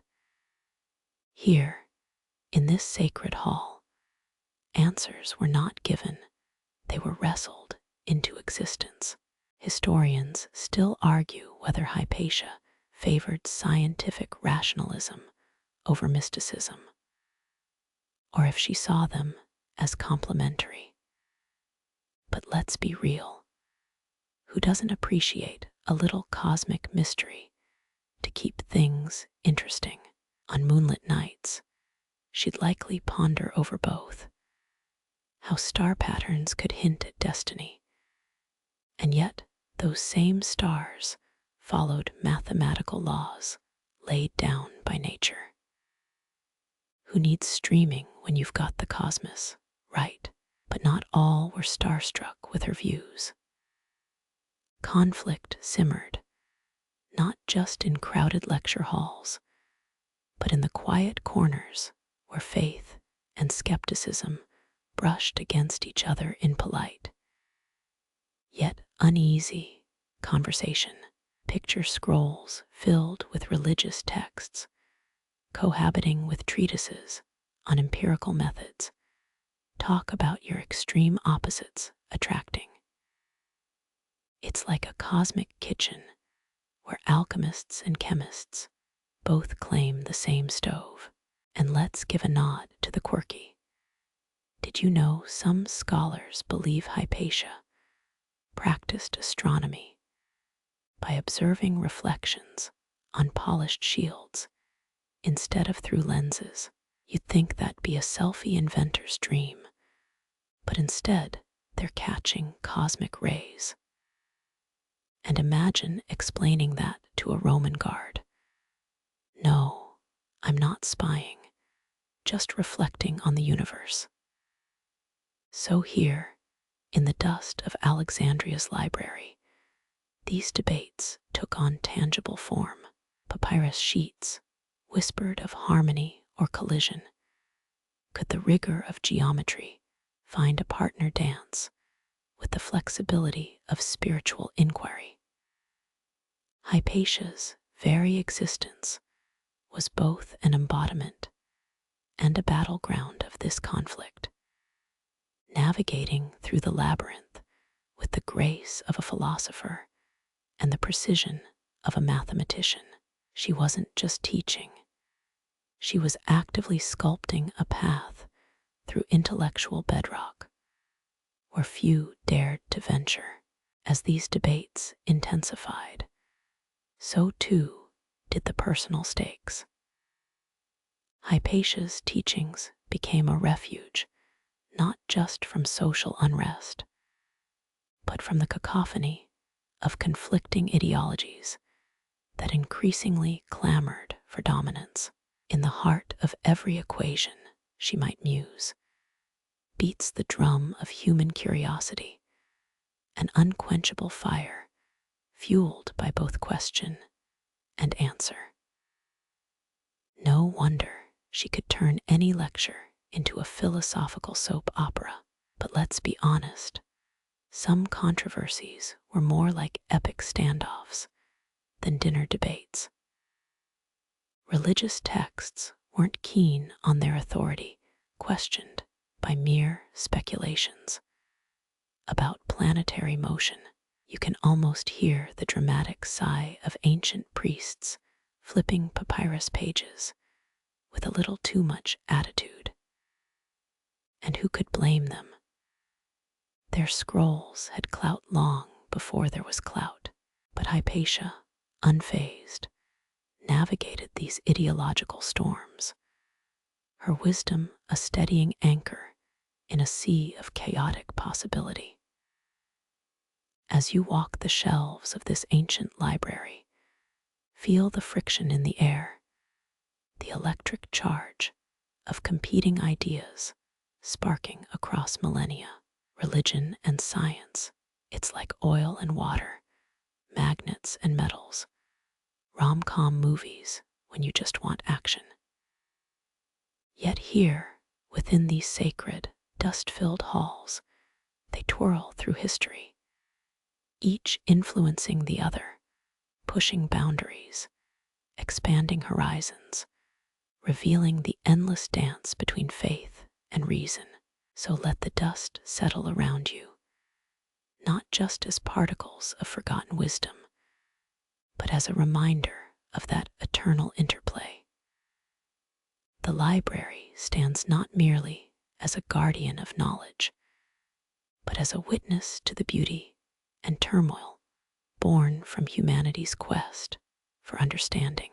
And through it all, Hypatia's legacy glows like an ever-present star, guiding us through the cosmic dance of inquiry, both then and now. As you wander through these hallowed corridors, the library's dust seems to grow heavier, a weighted reminder of the personal struggles that surfaced in quiet Alexandrian nights. Hypatia's life, a tapestry woven with threads of brilliance and turmoil, faced not just external challenges, but internal dilemmas born from her relentless pursuit of knowledge. You can almost picture her late at night, under the flickering light of oil lamps, grappling with questions only the solitude of the library could bring. Historians still argue whether Hypatia's solitude was a choice or necessity, an open debate wrapped in the delicate balance of wisdom and isolation. Picture her here alone, not just physically, but navigating the solitude of being a female scholar in an era where the academy was overwhelmingly dominated by men. Imagine her, the lone spark in a room full of smoky torches, finding tranquility within an ancient self-care routine no modern influencer could invent. Quirk alert, you might have thought philosophers only burned the midnight oil, but some sources suggest Hypatia made her own ink, combining soot smoky torch retries, tree resin, and water. Yes, the same ink scribbling equations also birthed from her DIY projects. Maybe one night she pulled an ASMR session mixing batches. But alas, history only whispers her formulas in dusty scrolls. Yet despite the solitude, Hypatia's legacy thrived through whispered correspondence and hushed teachings. She balanced her thirst for knowledge with the loneliness of her uncommon path. The library became her confidant, a vast sanctuary where parchment scrolls held the conversations others dared not voice. Can a lone mathematician's musings change the world? She'd wonder. Or is knowledge diluted when shared with too few? A philosophical pickle worthy of any late-night library rumination. In these quiet hours, the library whispers not just of the wisdom Hypatia accumulated, but of the burdens she bore. The pressure of embodying knowledge, facing societal rejection, and the constant interplay of belief and reason. A juggling act that kept even the gods' attention. Imagine her, weary after lecturing, seeking solace in ancient maps of the stars or texts on geometry, losing herself in the comfort of equations and axioms, while outside, shadows of intolerance loomed larger. Hypatia's struggle wasn't merely against external forces, but also the weight of her own expectations. Am I preserving knowledge, she may have pondered, or creating new solitudes for seekers? A paradox, perhaps, but one that fueled her drive to ensure that wisdom, even in its whispers, never truly vanished with the dawn. And historians still argue whether the solitude ultimately strengthened or strained her intellectual endeavors. Remember that crocodile dung sunscreen. At least she had that as a diversion when escaping into the desert to ponder star charts. But within these walls, the real trials lay in balancing the weight of personal legacy with the lightness of human curiosity. The library dust, thick with memories, holds the secrets of Hypatia's inner struggles, a silent testament to a woman who dared to challenge both knowledge and isolation. In these sacred spaces, where wisdom echoed through ancient columns, Hypatia navigated the perilous waters of personal sacrifice for the sake of enlightenment. Her story, etched in particles of time, reminds us that wisdom often whispers loudest when found in quiet corners, where curiosity and solitude intertwine, forging paths through dust and light, knowledge and shadow. As you linger within the library's embrace, the dust itself seems to shimmer with her enduring presence. The relentless seekers, undeterred by shifting sands of both time and desert, find their way to this ancient haven, a pilgrimage fueled by echoes of Hypatia's unbreakable spirit. You too feel drawn to where wisdom endures against the turbulent currents of history. Here, beneath the sun-baked sky and through corridors dense with memories, her guiding light refuses to fade. As you trace her path, imagine those determined souls arriving before Alexandria's grand gates. Historians still argue whether they found Hypatia herself or fragments of her teachings etched in aging papyrus. Did direct wisdom come from her, or through the whispers of disciples? Perhaps both, if the shimmering dust holds any truth. Hypatia became a beacon of guidance, steadfast even as turbulent waters threatened to capsize. Scholars, both contemporary and those of modern rebirths, craved her insights as fervently as mariners seek starlight during storms. She steered through dark waves, not with a captain's horn, but with relentless dedication to the compass of reason and inquiry. A quirky footnote finds them navigating through what some sources called a labyrinth of bookshelves. Maybe on a particularly chaotic day, Hypatia herself misplaced scrolls within that labyrinth, turning the seekers into inadvertent scavenger hunters. Let's just give a little side-eye to library chaos. Yet amid the turmoil, Hypatia's presence was a rare anchor. You can imagine anxious apprentices waiting for her after public tumult, eyes hopeful behind stone columns as she emerged from dust-filled archives.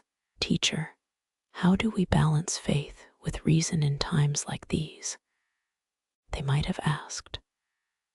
Her responses, likely a mix of Socratic questioning and Neoplatonic musings, undoubtedly sent them back into the fray with clarity. Her dedication, it turns out, was as unwavering as Alexandria's famous lighthouse, the Pharos. Historians still argue whether that symbol of guidance influenced Hypatia's own steadfastness, or if they both merely epitomized the city's enduring spirit of enlightenment. Walking these paths, you witness her enduring legacy, each step an act of resistance against ignorance's creeping tide. Here, knowledge isn't confined to dusty stacks. It becomes a tangible force, defying time and turmoil with every whispered secret from ancient tomes.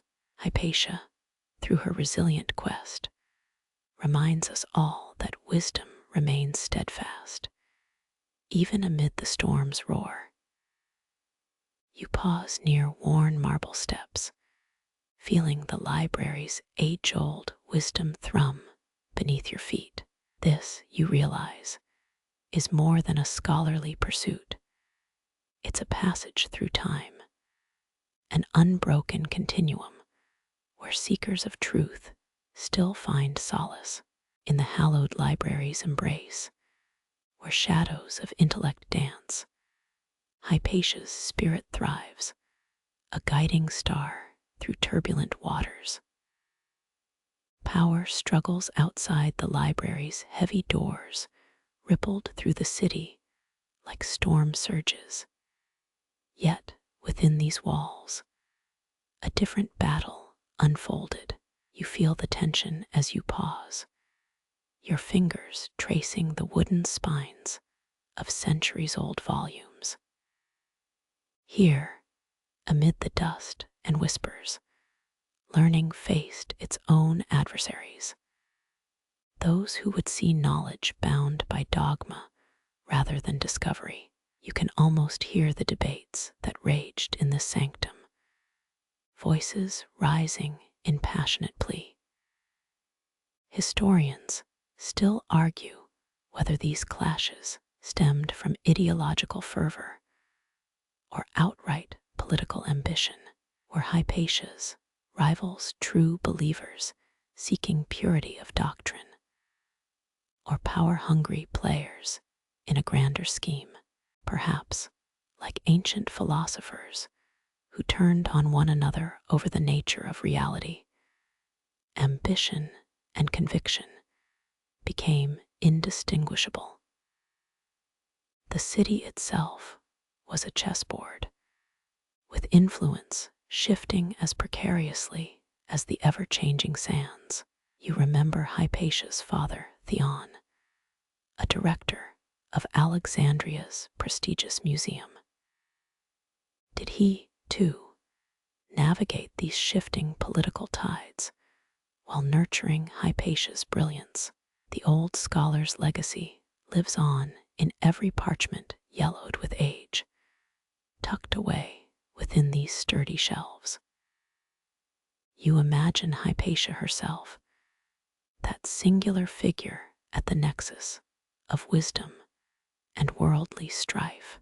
Despite the mounting pressures she faced, both from within and beyond these revered halls, her resolve hardened like the marble columns guarding Alexandrian sanctuaries. Her very presence defied those who would shackle thought to chains of orthodoxy and authority. An intriguing tidbit hints at Hypatia's involvement in astrolabe advancements. Experts think she played a pivotal role in refining this ancient navigational tool, which would be the envy of any Renaissance tinkerer. Perhaps in quiet moments between fierce debates, she would retreat to her study, crafting tools of celestial navigation that would outlast empires. But quiet moments were rare when politics raged. You find your thoughts straying to factions maneuvering for control, sometimes beyond the library's hallowed confines. How did Hypatia navigate the treacherous waters between faith and science, where intellectual heresy loomed like an approaching squall? Each maneuver required deftness akin to steering a ship through stormy seas. Her library sanctuary became both tower and trench, a fortress of the mind under siege. You recall that it was Hypatia's unwavering dedication to the pursuit of truth that made her a target, not just a participant. Could she have anticipated how the relentless tide of change would ultimately crash against her shores? Historians still argue whether her focus on preserving and disseminating ancient wisdom made her an inevitable casualty or a noble martyr. Was her fate sealed by forces far beyond the intellectual squabbles within these walls, with larger political machinations at play? In the end, knowledge has its own costs, ones paid not just in ink and parchment, but in flesh and blood. Yet, even in these darker times, Hypatia's legacy endured, refracted through whispers in the dust, and minds still alight with her flame.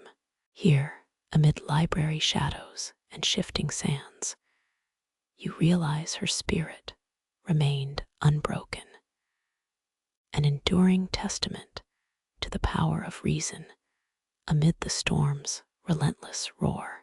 Power struggles outside the library's heavy doors rippled through the city like storm surges.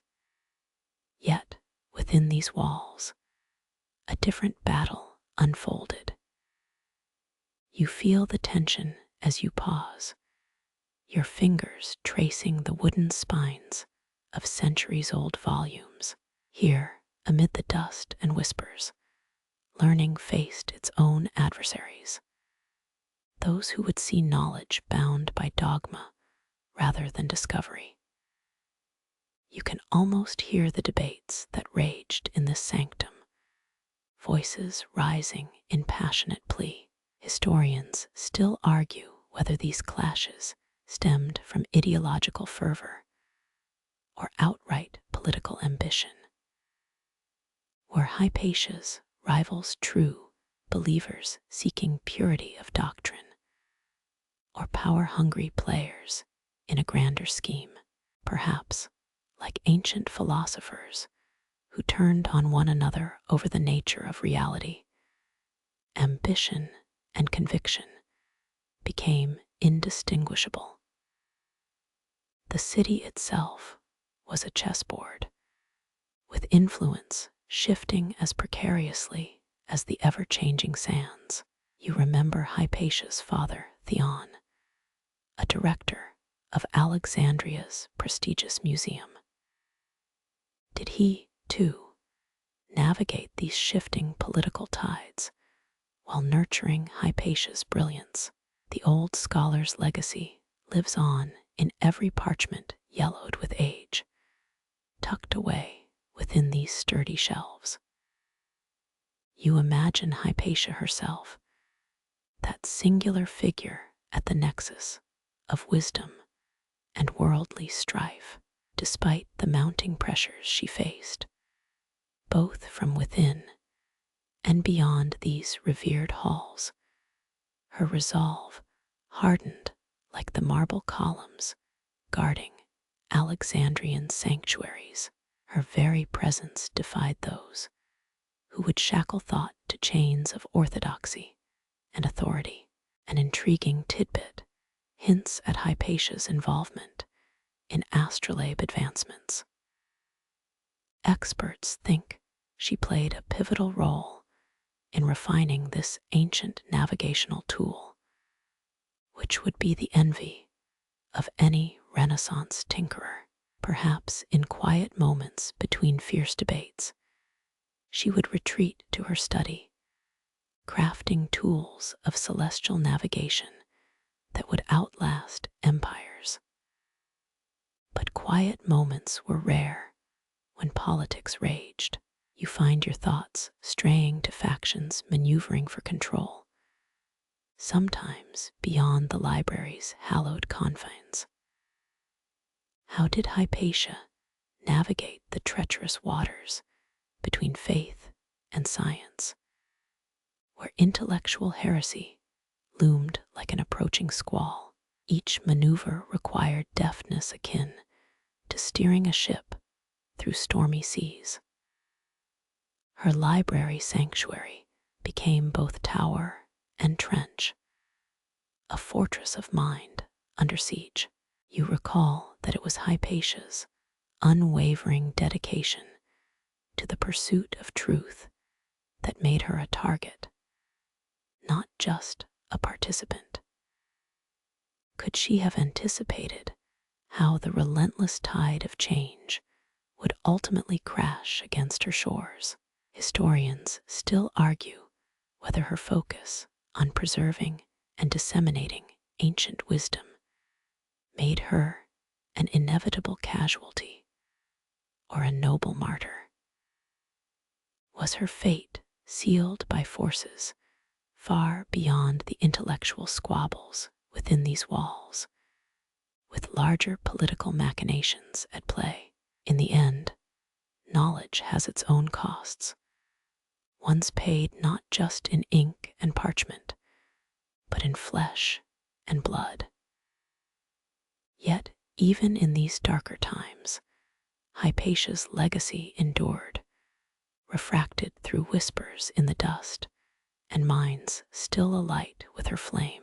Here, amid library shadows and shifting sands, you realize her spirit remained unbroken, an enduring testament to the power of reason amid the storm's relentless roar. Defending free thought against an encroaching tide of intolerance became Hypatia's ultimate crusade. You feel the weight of her determination as you peer through the library's dim corridors. Every scroll, every manuscript whispered both her arguments and silent pleas for intellectual freedom. Her library was her arena, a battleground not for armies, but for ideas. Historians still argue whether Hypatia's resistance stemmed purely from intellectual defiance, or also from a strategic necessity to maintain her own position. Was she a solitary beacon of reason amid a rising tide of obscurantism, or a political operator defending her territory?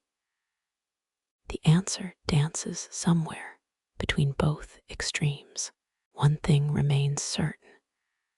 Within these walls, Hypatia was a light against the growing shadows. Yet, did the library itself become a sanctuary under siege, with each corner guarding secrets some would kill to silence? You ponder the eerie silence of alcoves now, filled with manuscripts that must have once echoed with fierce debates. It's almost possible to hear the clash of papyrus and rhetoric As fervent beliefs collided with cold, hard political realities, the library stood not just as a repository of knowledge, but as a bulwark against encroaching ideologies. Think of this. Some legends claim that hidden passages within the library were used to protect endangered scholars and sacred texts.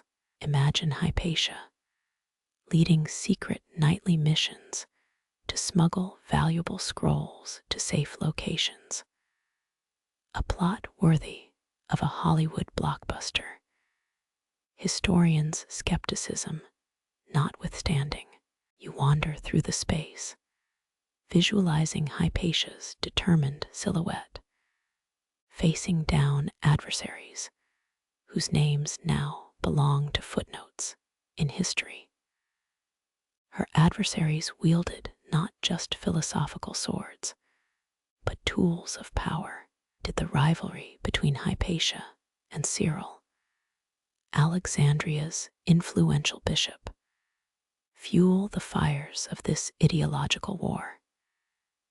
Each encounter between reason and dogma must have crackled with the tension of dry tinder ready to ignite. Her commitment to free inquiry made her a symbol, one that still echoes within these aged walls. But did it also make her a convenient scapegoat for the city's turbulent politics?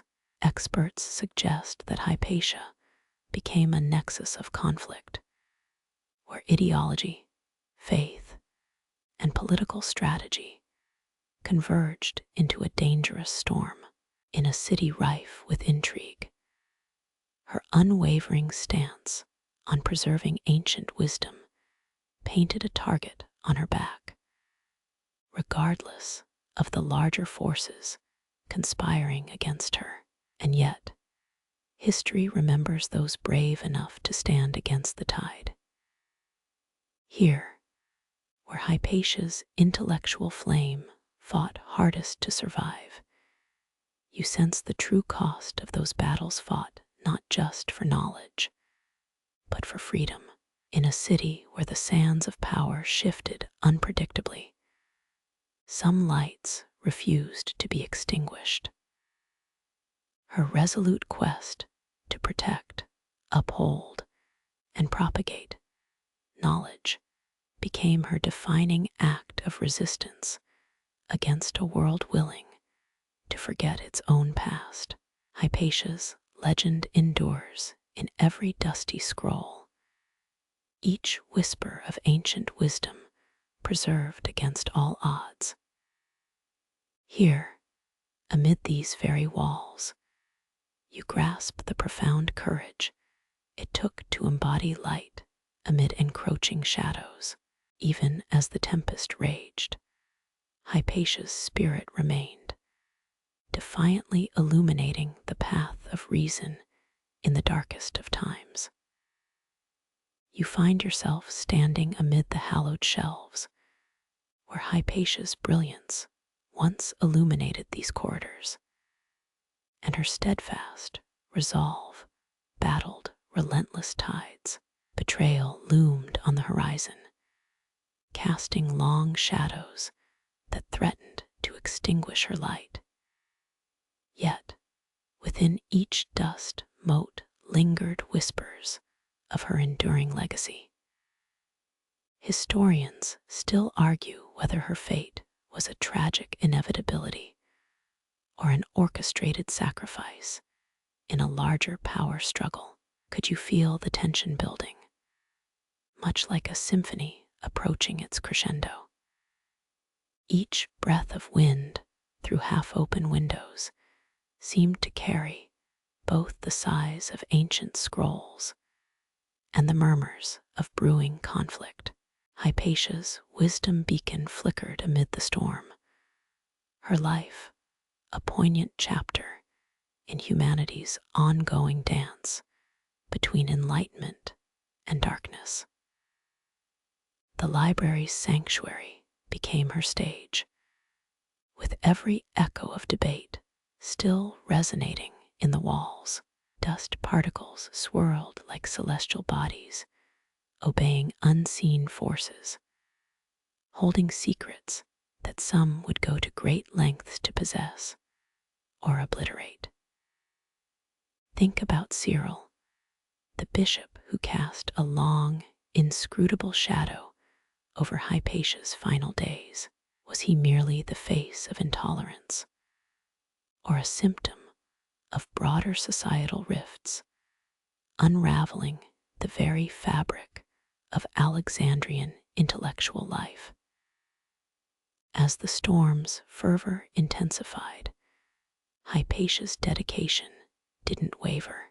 Each lecture she delivered was not just about math or philosophy, but about safeguarding an entire worldview. Historians still debate whether Hypatia foresaw the eventual betrayal that would snuff out her brilliance, questioning the extent of her innocence in the entangled mess of Alexandrian politics. Was she a martyr aware of the inevitable end, or a scholar pulled into the chaos of forces she could neither control nor fully comprehend? Dust-laden air held fragments of what remains untold. Did Hypatia ever suspect, on those fateful final walks between columns of knowledge, that her own story was nearing a tragic end, penned by hands other than her own? One can almost imagine Hypatia in her final hours, perhaps contemplating the stars and fate lines inscribed in their celestial glow.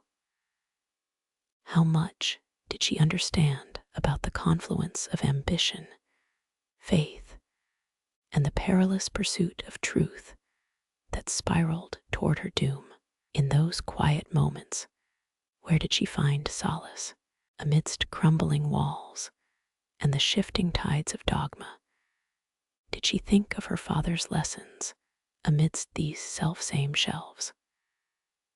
Theon's legacy lived on not just in his writings, but in his daughter's unyielding quest for wisdom. Hypatia's final battles were fought not with swords, but with the strength of conviction, navigating treacherous waters where ideology and power clashed so violently. Dust motes hold whispered secrets, stories of scholars lost and battles unsung. Here, where Hypatia fought her intellectual wars, you hear echoes, a debate frozen in time.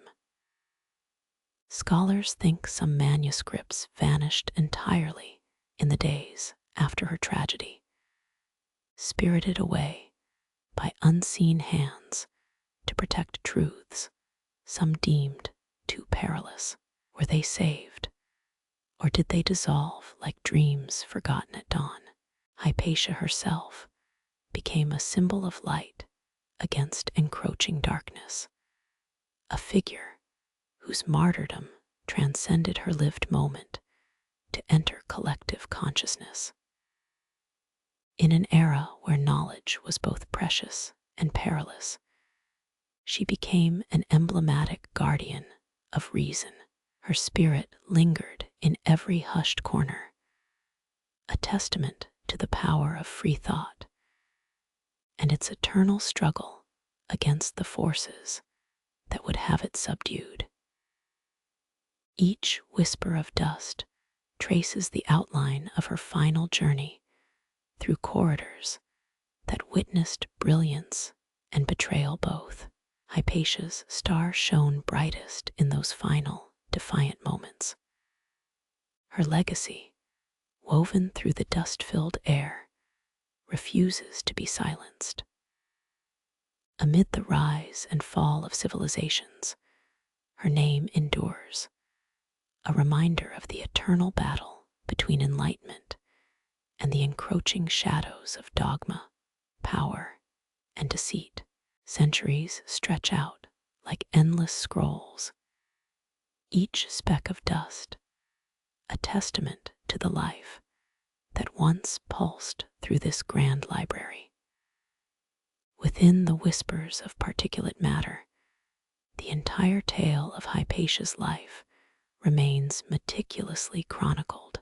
The very dust that sifts through sunlight carries fragments of her intellectual battles, her unyielding quest for knowledge, and her ultimate sacrifice, a poignant history suspended in time.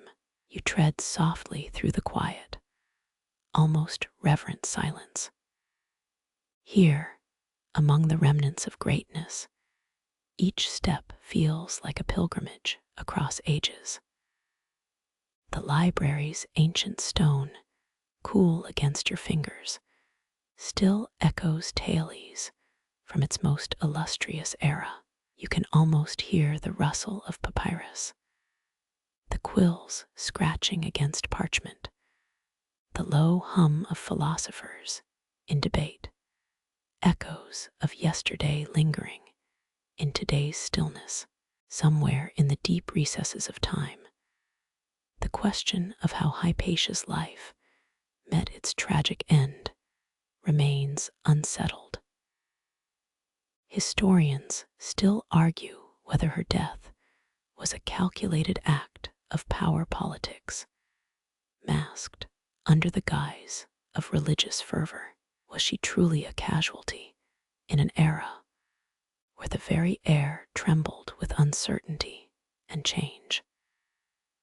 You ponder this as a stray beam of sunlight highlights an age-worn shelf, each tome a silent companion to this enduring enigma.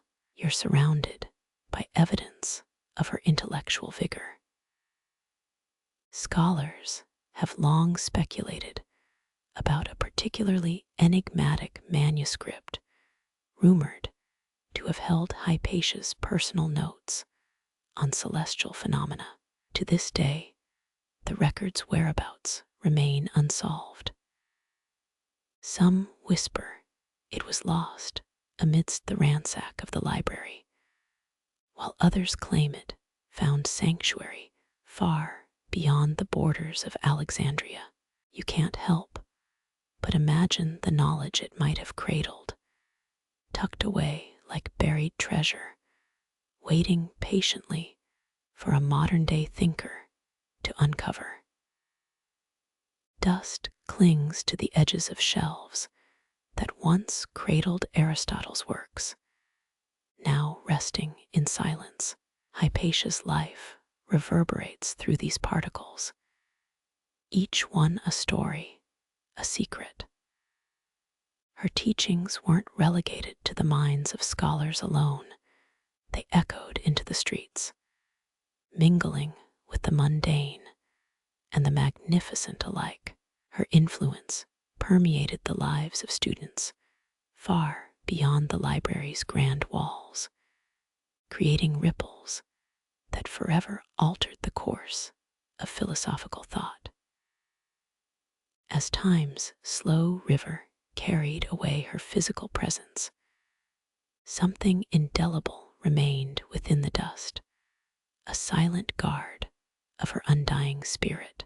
Every grain seems to recount a segment, a sigh, or a strength of her existence.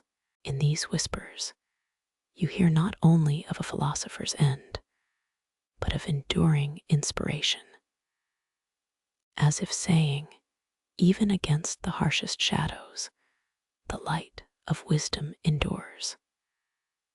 Perhaps it's fitting that this story finds its final breath held within the particles that drift through morning light. The dust might seem trivial, but its essence is anything but.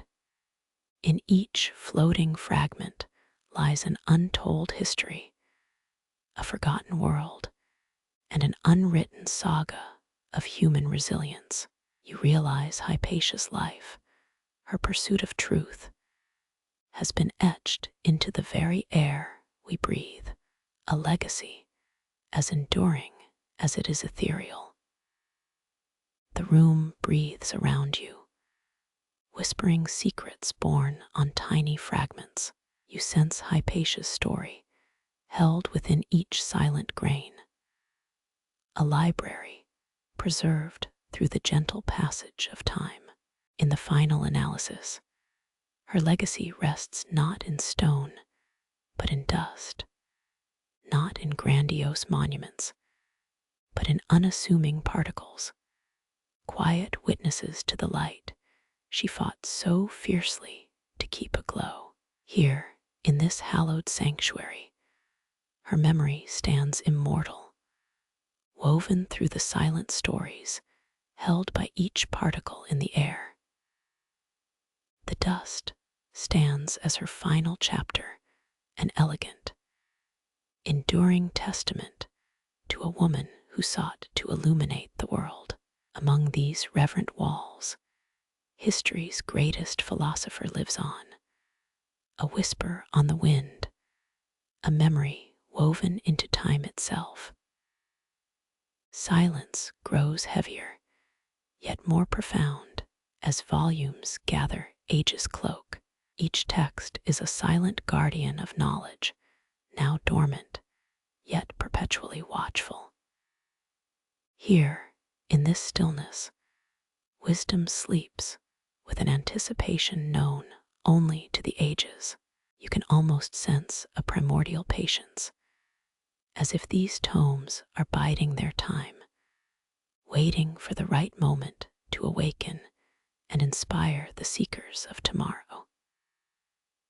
The library's atmosphere feels like a shroud, woven from centuries-old whispers, each fiber holding onto remnants of ancient thoughts. Some argue that libraries may have evolved from temple archives, where sacred texts were first protected. Historians still debate exactly where the line between temple and library blurred. But here it feels like that ancient intersection has always existed. You chuckle softly, envisioning priests casually shelving scrolls between offerings and rituals. Imagine the smell of incense mingling with papyrus. Hypatia's life threaded itself through these spaces, each dust mote a silent witness to her groundbreaking work and her unyielding spirit. It's said that during her lifetime, Alexandria's library wasn't solely a repository of knowledge, but also a crucible for intellectual experimentation. Some fringe theories suggest that hidden chambers held proto-alchemical devices, an idea that tickles your imagination.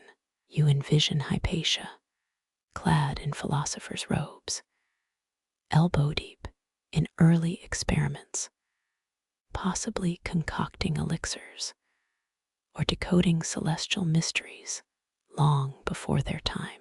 Yet as silence gradually envelops the space, an air of reverent anticipation permeates the room.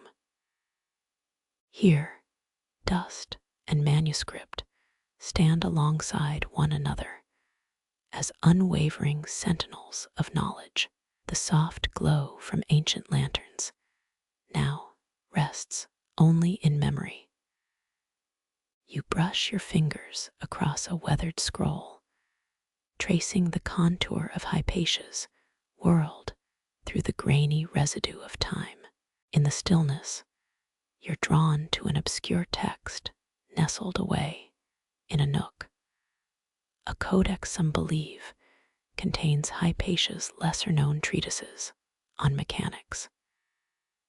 Its worn leather binding whispers promises of hidden insights.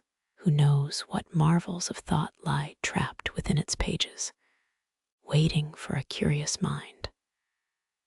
Perhaps she wrote about the complexities of Hellenistic engineering, or maybe about the subtle art of balancing wisdom with solitude. Either way, her words remain quiet, but insistent, against the backdrop of gathering twilight. Historians still argue whether Hypatia may have penned a secret text reconciling faith with science, though its existence remains a tantalizing enigma. Some scholars argue it was lost during the library's sacking. Others believe it was intentionally hidden, buried beneath layers of antiquity. You can't help but think of metal detectors, ancient scrolls, and the thrill of a discovery that shifts paradigms. Her legacy pulses through these hallowed silences, an unbroken tether between past genius and future enlightenment. The air feels thick with expectation, as if the very walls lean in, holding their breath, waiting. Here, wisdom lies just beneath the surface, needing only the right question, the right inquiry, a spark to rekindle an age-old flame. Quiet, yes, but replete with possibility. Each shadow in the room feels like a secret waiting to unfold, and each dusty crevice holds the promise of untold revelations. You turn to a nearby shelf, fingertips grazing the spines of ancient codices and yellowed papyrus rolls. They seem to hum with latent energy, like the library itself is drawing breath for a grand recital of history's greatest hits. Despite the gathering hush, there's a palpable sense that knowledge here isn't static, but rather a dynamic river flowing through time. Hypatia's influence cascades through each whisper of the wind, each glimmer of sunlight, and each grain of patiently settled dust. Though silent, the library remains a vibrant nexus where past brilliance meets future inquiry, bridging worlds as only the written word can. So, as the room envelops you, you find comfort in its stillness, its infinite reservoir of untapped wisdom. Here, you can almost hear the undercurrents of intellectual legacy that course through even the most silent libraries. In every shadow and every sigh, Hypatia lives on her story, interwoven with every breath of history that stirs the dust of ages. Seekers, driven by curiosity and the quest for enlightenment, navigate the labyrinthine corridors of Alexandria's ancient library, their footsteps echoing through dust-laden halls steeped in reverence. Modern pilgrims tread where Hypatia once walked, feeling a tangible connection to the past. They aren't mere tourists, they are treasure hunters of the mind, tracing the same paths where wisdom first took its enduring form.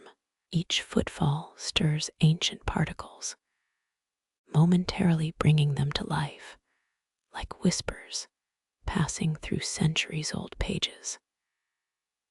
You watch as one visitor pauses before a grand statue of an olden scholar. It's believed this represents Socrates. Think about that for a moment. Historians still argue whether Socrates ever visited Alexandria, or if he was immortalized here posthumously. The debate fuels their exploration, adding layers to their experience of dusty shelves and stone columns. As they reach out to gently touch the weathered base, a plume of fine, aged dust floats from the surface. You chuckle to yourself, thinking of them as archaeologists of knowledge, uncovering treasures not buried, just forgotten. The air hangs heavy with the scent of antiquity, where aged leather bindings and papyrus hold court among the shelves. Explorers occasionally discover manuscripts penned by Hypatia's contemporaries, some of which remain hidden for generations. Fringe speculation has it that the library once contained recipes for lost inventions, devices powered not by steam, but by harnessing sunlight.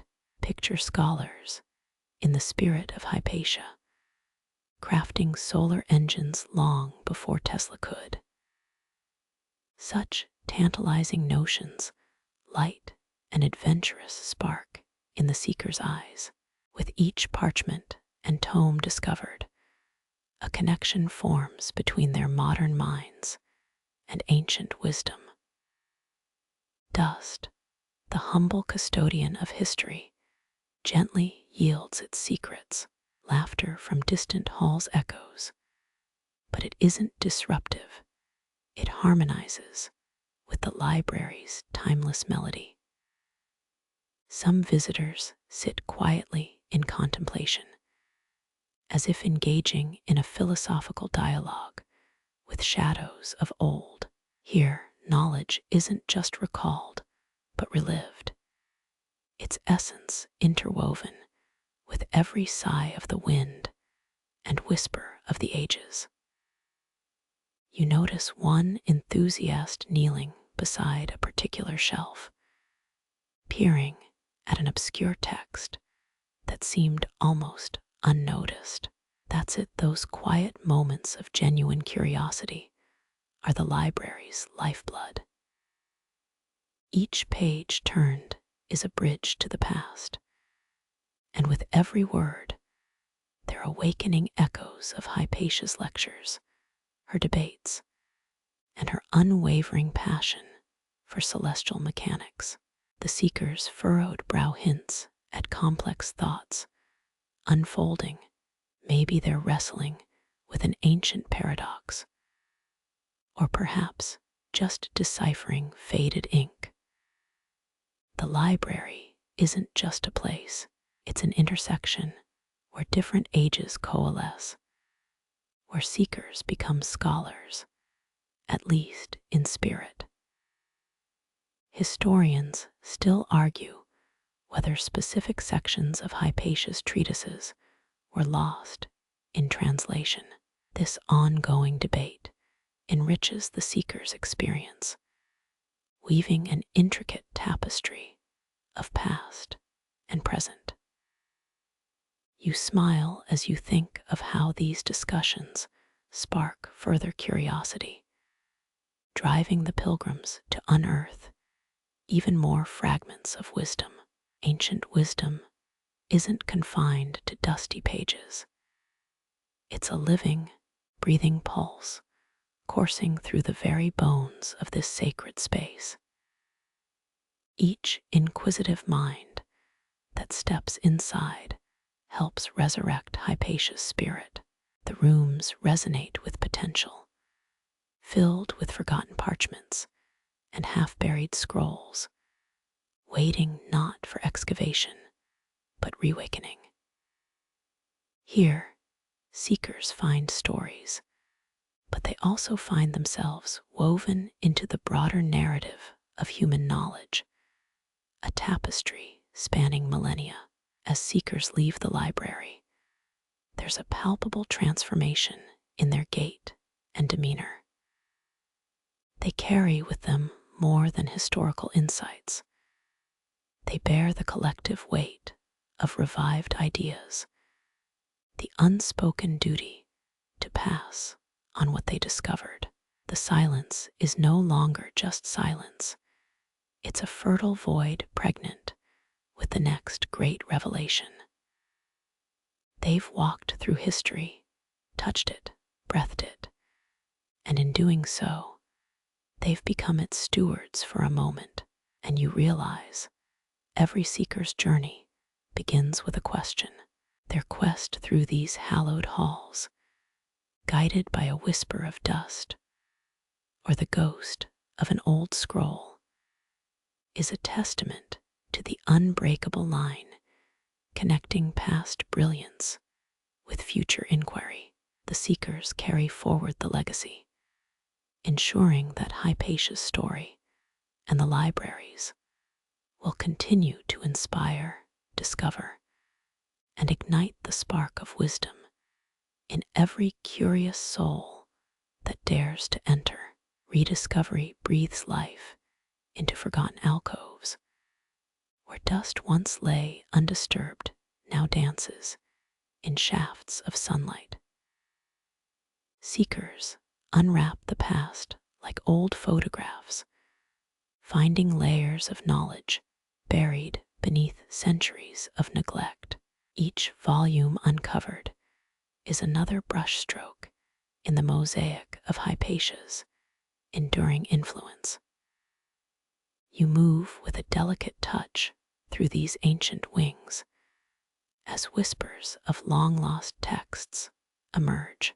Historians still argue whether Hypatia's lost commentary on Diophantus ever existed, let alone lay hidden among these shelves.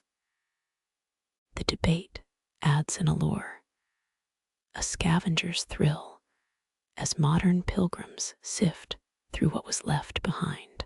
Perhaps it's the mystery that fuels the most fervent curiosity after all. One explorer stumbles upon a faded parchment, partially shielded by a stone casing. Its letters barely legible, yet teeming with potential. The script hints at astronomical calculations, reminding all who enter this was Hypatia's domain. They handle the delicate pages with reverence, envisioning her skilled hands guiding instruments, mapping constellations. Dust swirls, as if in approval, the room's very atmosphere an accomplice in the act of rediscovering lost brilliance. Somewhere, sunlight strikes a corner, revealing olden manuscripts once deemed heretical. But you understand their revival isn't about vindication, it's resurgence. The fringe tale here tells of Hypatia, perhaps dabbling in alchemical studies. Imagine her deciphering nature's enigmas long before they belonged strictly to laboratories. Such possibilities spark mischievous smiles among seekers. After all, the boundary lines between disciplines weren't so stark in her Alexandria. The air is electric with anticipation as enthusiasts unlock codes within codes. Did Hypatia's legacy once sit in the shadow of ancient geometry theorems? Or perhaps in a hidden nook, forgotten by those who wished to erase her very existence? Each new finding chips away at time's relentless claim, restoring her story piece by invaluable piece. The open debate thrives, drawing seekers deeper into the rabbit hole. And isn't that just the thrill? You can almost see echoes of her lectures in the way modern philosophers, scientists, and mere enthusiasts gather around replicas of her celestial models. The same models, some argue, were built centuries before Copernicus, long before heliocentrism shook the axis of the world. Standing here, they find more than relics. They discover ideas, still provocative, still enduring. As seekers traverse these hallowed archives, notebooks in hand, it's not just her works they revive, but her spirit, a symbol of unyielding inquiry and truth. History's forgotten whispers aren't merely fragments of parchment, but beacons guiding the path of future discovery. In this interplay between past and present, legacy ceases to be static. It becomes living, breathing wisdom ready to ignite sparks in new minds. You witness the transformative journey etched on their faces. Each seeker is both custodian and torchbearer, a link in the uninterrupted chain of knowledge. One more book cracked open means another part of Hypatia's intellect, her determination, is salvaged from obscurity. Every dusty tome turned is not farewell to the past, but a warm greeting to what once was and might be again. Seekers exit the library not just with notes for future lectures or academic papers, no. Their hearts are kindled with fervor and purpose. The sacred silence in every hall is no longer a quiet tomb, but pregnant with possibilities, filled with the weight of wisdom they carry forward. You look around, seeing dust particles float, knowing each one holds countless stories waiting for that eager, searching mind. In their journey, they find themselves part of a grander design. They were mere seekers entering, but through this immersive experience, they step out as modern torchbearers of her indomitable spirit, ready to dispel shadows and light up darkness with the brilliance of rediscovered knowledge. It's not just Hypatia who breathes life anew. It's her essence coursing through curious veins, old wisdom dancing with present minds. And you understand, as you leave, each step carries a whisper, not of the past begging recollection, but the future yearning to be written. Dust will forever be a relic, but it's these seekers who ensure that knowledge, once trodden underfoot, reascends, brighter and undaunted as Hypatia's own star. In those quiet hallways, wisdom sleeps, but in their hands it soars. Intellectual flames flicker to life in the corners long forgotten. Each spark born anew from dusty shadows. The stories of Hypatia's brilliance don't just whisper through ages, they roar, rekindled in hearts set on the path of relentless inquiry. Her name, once buried, now weaves threads connecting forgotten fragments to emerging truths. You notice a small nook where sunbeams pierce and dance on ancient scrolls. Here, the air thickens with purpose, the same determination that fueled her work. Modern philosophers often muse, would Hypatia have embraced future scientific revolutions or fought against them? Some suggest she might have stood at the forefront, charting unexplored territories. Others envision fierce debates with Renaissance minds. Historians still argue which future would have held more appeal. An unexpected laugh breaks the reverent silence. An unexpected find beneath faded astrolabe sketches reveals doodles, quirky caricatures of students. Perhaps even Hypatia indulged in spontaneous moments. Could you imagine lectures punctuated with amused snickers? Fringe histories hint she maintained a lively wit alongside her intellectual rigor. One claims she composed satirical poems during festival preparations. A mischievous scholar, indeed. In a section untouched by time, you uncover a series of seemingly mundane notes, daily observations of celestial movements, hardly groundbreaking, unless you consider these the foundation of arguments that would later challenge the universe's framework. Her quiet, deliberate recordings defied the chaos of a world teetering between the realms of earth and beyond, each one a whisper of steadfast wisdom, waiting to influence generations who would look skyward with new understanding. Yet, it's not solely through scrolls and faded ink that she reemerges. Her essence revives in lively discourse under archways echoing with debates. Here, students cross-examine ideas just as passionately as their ancient mentors. You lean into one circle discussing heliocentrism, its origins rooted deeper than Copernicus, stretched perhaps through whispers in these very arches. Every volume turned, every parchment unfolded, pulls more fragments into the light. It's an intellectual rebirth. And as seekers trace the arcs of understanding, the past breathes anew with them.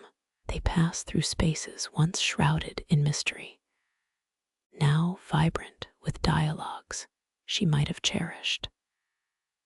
The library walls, previously a mere witness to history's decline, pulse with the spirit of renewal.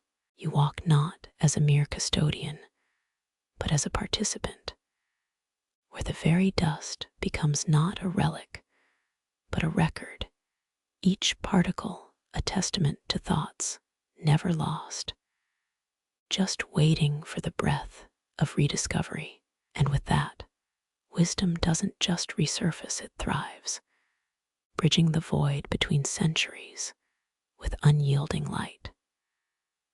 Her story, told through the whispers of dust and the pages held with reverent hands, isn't an end, but an eternal continuum. The flame of inquiry she ignited refuses to be snuffed, defying the silence and shining through dust-clad hallways once more. Pathways of thought weave seamlessly across time's tapestry, each idea a thread that connects dusty past to emerging insight. Here in Alexandria's library, you are not just a visitor. You are an active thread in an enduring intellectual continuum. You find yourself in the ancient map room, where cartographers' quills once traced the known world. But today's seekers use these spaces to re-examine what known truly means. Look closer at the margins. Historians still argue whether some of these inscriptions were deliberate attempts at humor or unintentional oddities. Perhaps Hypatia herself left notes for her sharpest students. Layered with coded wit, the musty scent of parchment thickens as you approach a peculiar globe, one that lacks familiar demarcations. This is Ptolemy's world. Remember his theories. He'd make anyone question up and down in navigation. He may have had us all sailing slightly cockeyed had he prevailed. Historians have long argued whether Ptolemy's errors were pure misunderstanding or sophisticated misdirection intended for the imperial gaze.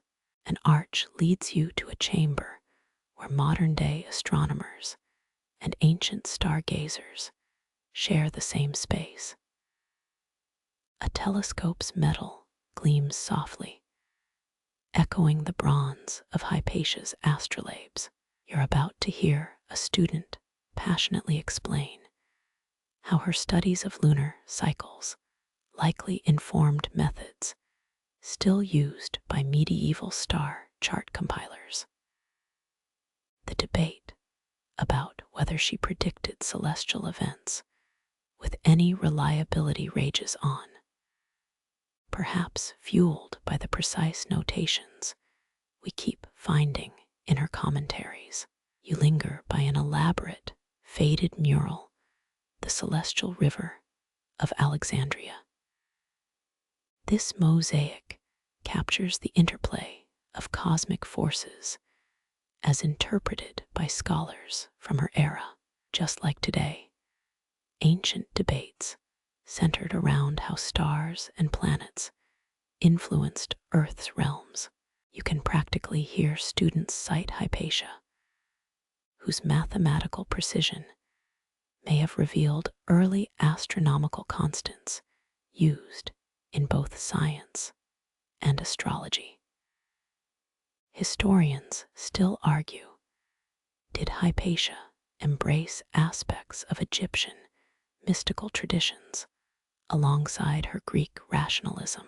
Here, in this convergence of knowledge, one wonders if that very harmony of traditions fueled her remarkable contributions.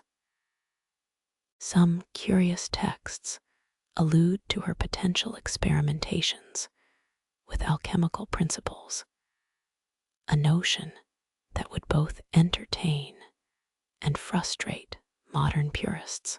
At the very heart of this library, you stand where seekers have pondered for centuries.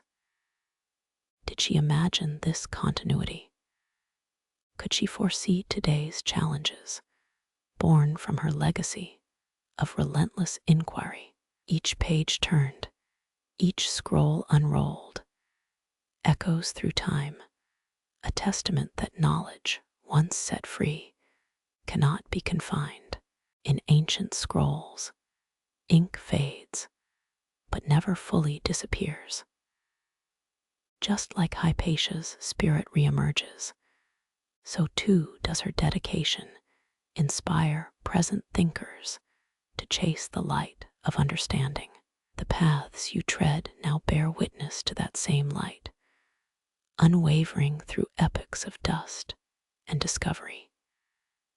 The mosaic's colors blur as you step back, and for a moment you wonder if these vibrant tiles might hold secrets not found in any manuscript. You shake off the thought, moving deeper into the library's heart where present meets past. Hypatia's wisdom flows through these chambers, not just as memory, but as living, breathing inspiration.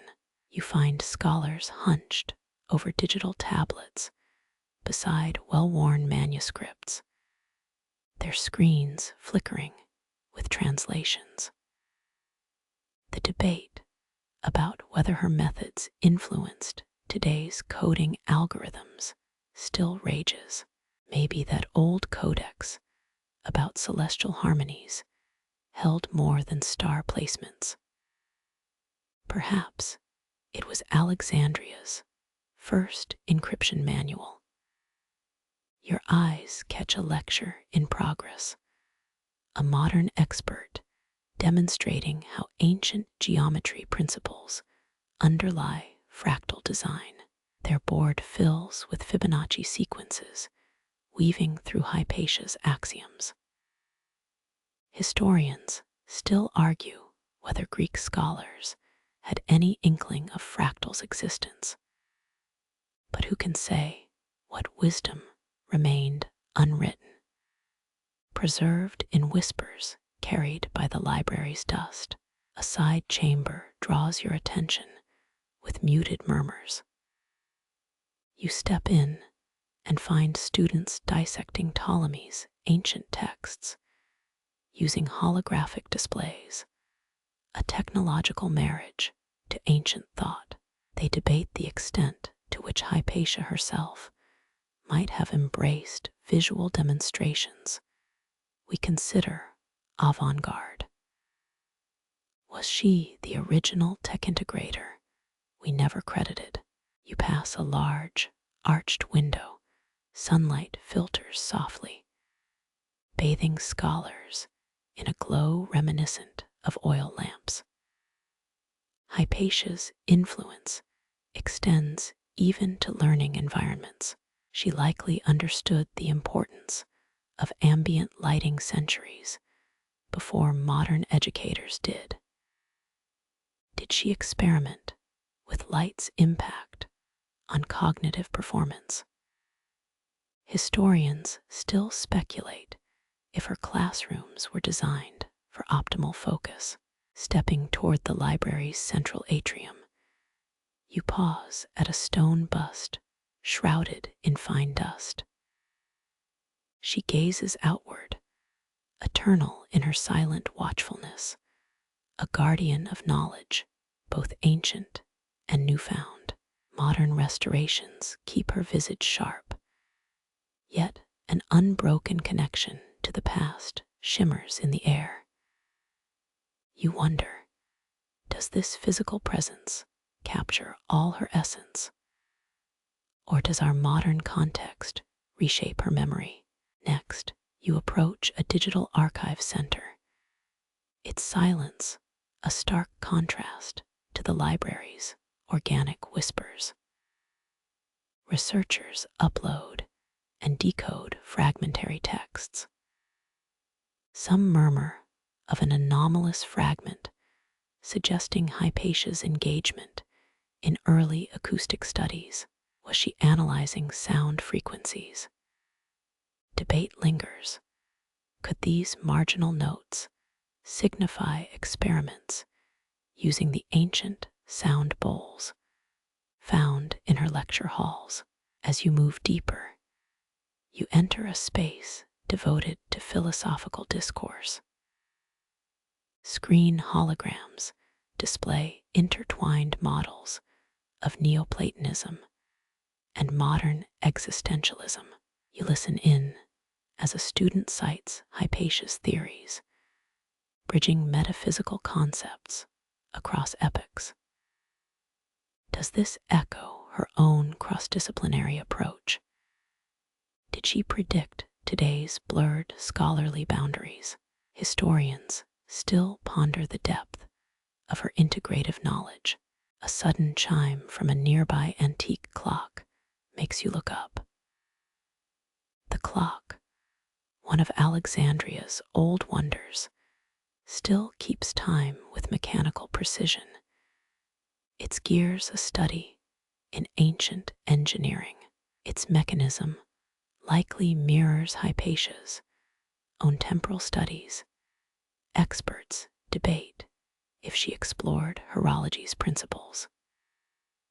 Could the clock's design owe a debt to her celestial observations? Continuing onward, you pause at a quiet alcove. A scholar speaks softly of quantum theory's foundations. They connect Hypatia's mathematical approaches to modern uncertainty models. Historians still argue, were her geometric postulates a primitive exploration of probability theory? Her influence weaves through scientific thought more intricately than we ever imagined. You approach an exhibition showcasing how ancient wisdom informs current environmental science. An interactive map highlights ecological principles used in Roman-era Alexandria, perhaps adapted from Hypatia's own studies. Did she advocate for practices that echo today's sustainability? Debates still flourish. Could this make her an unheralded proto-environmentalist? Finally, you stand at a digital reconstruction of her library as it might have appeared in her time, alive with color and voices. Every reconstruction carries interpretive liberties. Did Alexandria's library hold more volumes than we know? Historians argue even about the scale of this monument Hypatia, protected so fiercely. You wonder if these modern restorations capture the true essence of her world, or if some truths remain stubbornly encased in dust-draped parchment. As you take a slow, deep breath, you understand. Hypatia's spark is not just preserved, but revitalized with each new discovery, each intellectual leap bridging her era with your own. Through time's shifting sands, her wisdom stands not as relic, but as beacon, illuminating pathways for explorers yet born. The digital reconstruction pulses softly, a vibrant ghost of Alexandria's intellectual heart. You turn from this vision of the past to scholars who debate Hypatia's possible experiments with light and optics. Historians still argue whether she predated Ibn al-Haytham's breakthroughs. Could she have theorized the camera obscura centuries earlier? You imagine Hypatia peering through primitive lenses, curiosity driving her explorations of how light shapes reality. A nearby touchscreen flickers to life, displaying ancient Greek texts side by side with modern interpretations. You overhear an expert musing about linguistic continuity. Ancient scholars often used code switching. They explain a quirkier fact that paints a more human picture of learned debates. Historians debate if Hypatia ever taught her lectures in both Greek and Egyptian dialects, bridging culture gaps centuries before modern educators considered it. You pass a glass case display featuring an odd array of objects, a bronze astrolabe, delicate glass vases, and an array of copper discs with mysterious engravings. Experts now speculate these might have linked to Hypatia's work with harmonic proportions in both music and architecture. Imagine Alexandrian classrooms filled not just with manuscripts, but with physical prototypes. Historians still argue whether these objects functioned as teaching aids or were merely decorative. An adjacent room buzzes with activity as researchers analyze fragmented manuscripts using spectral imaging. You pause to watch a team reconstruct burnt texts. Fringe theories speculate that some scrolls found may have been part of Hypatia's unpublished treatises. This room feels like a modern-day alchemist's lair, transforming dust to knowledge. Debate arises. Could these texts, once restored, reveal lost mathematical models? Nearby, a lecturer passionately describes Alexandria's ancient sewage system. Yes, even that mundane topic links to Hypatia. She likely contributed ideas to optimize these networks for public health. You marvel at how scholarship extended into civic innovation. Historians still ponder the extent to which engineers collaborated with mathematicians and philosophers in day-to-day civic planning. As you enter a quieter room, its dim lighting mimics the cozy glow of Alexandrian evening lamps. A voice quietly explains how color theory and light experimentation may have influenced Hypatia's designs. Some researchers speculate this ancient thinker contributed to the precursor studies of optics. playful student quips. Maybe she moonlighted as an ancient stage designer, imagining light drama for philosophy recitals. Your eyes catch a holographic representation of interconnected nodes, illustrating knowledge propagation. Experts trace Hypatia's philosophical and mathematical concepts through centuries of academia. Her influence, an unbroken thread weaving through intellectual history. Does today's network theory bear some signature of her original connectivity models? Ongoing debates explore how ancient wisdom permeates modern complex systems analysis. Finally, you stand before a virtual reality installation.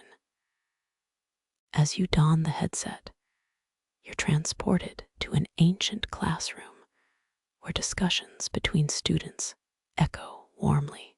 Historians still argue whether Hypatia preferred rigorous debate or more contemplative, Socratic methods.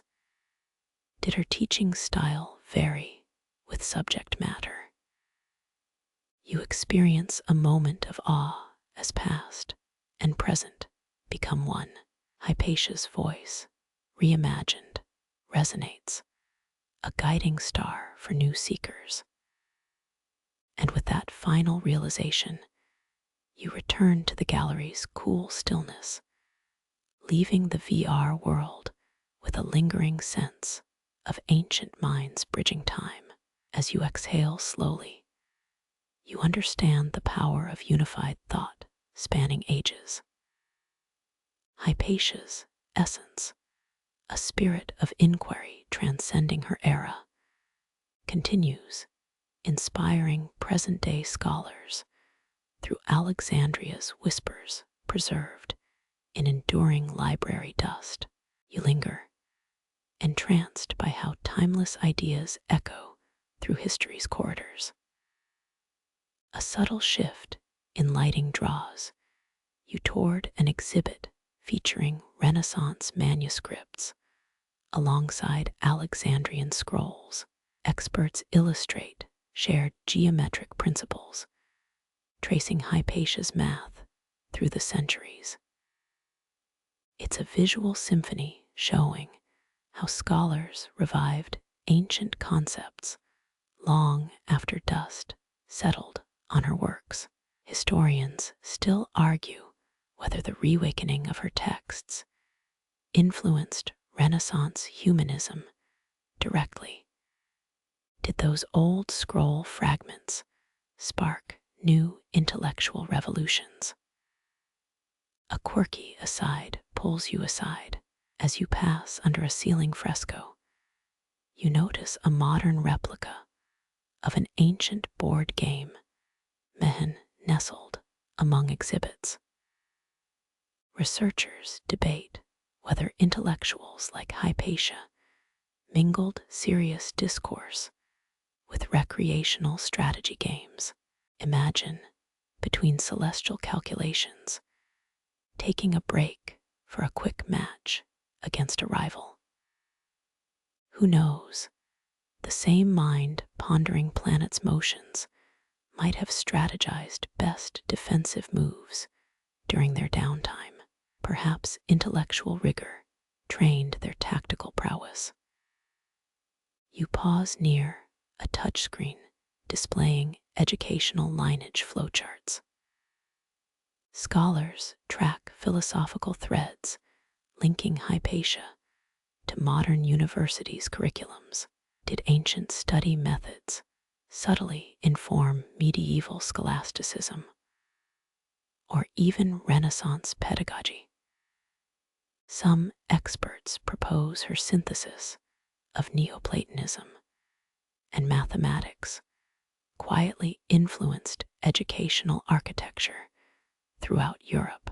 Others contend such claims lean too far into speculative territory. How much of today's academic methodology owes a quiet nod to those dusty Alexandrian scrolls. Walking past a wall mosaic of intersecting circles, you pause. It's Archimedes' circle theorem, linking geometry back to Alexandria's academic milieu. Hypatia's contributions are noted alongside those of her predecessors. Historians debate her exact impact. Did she refine existing theories or forge truly radical pathways? The arguments persist not from lack of evidence, but from a desire to understand the mind, mapping ancient truths onto celestial models.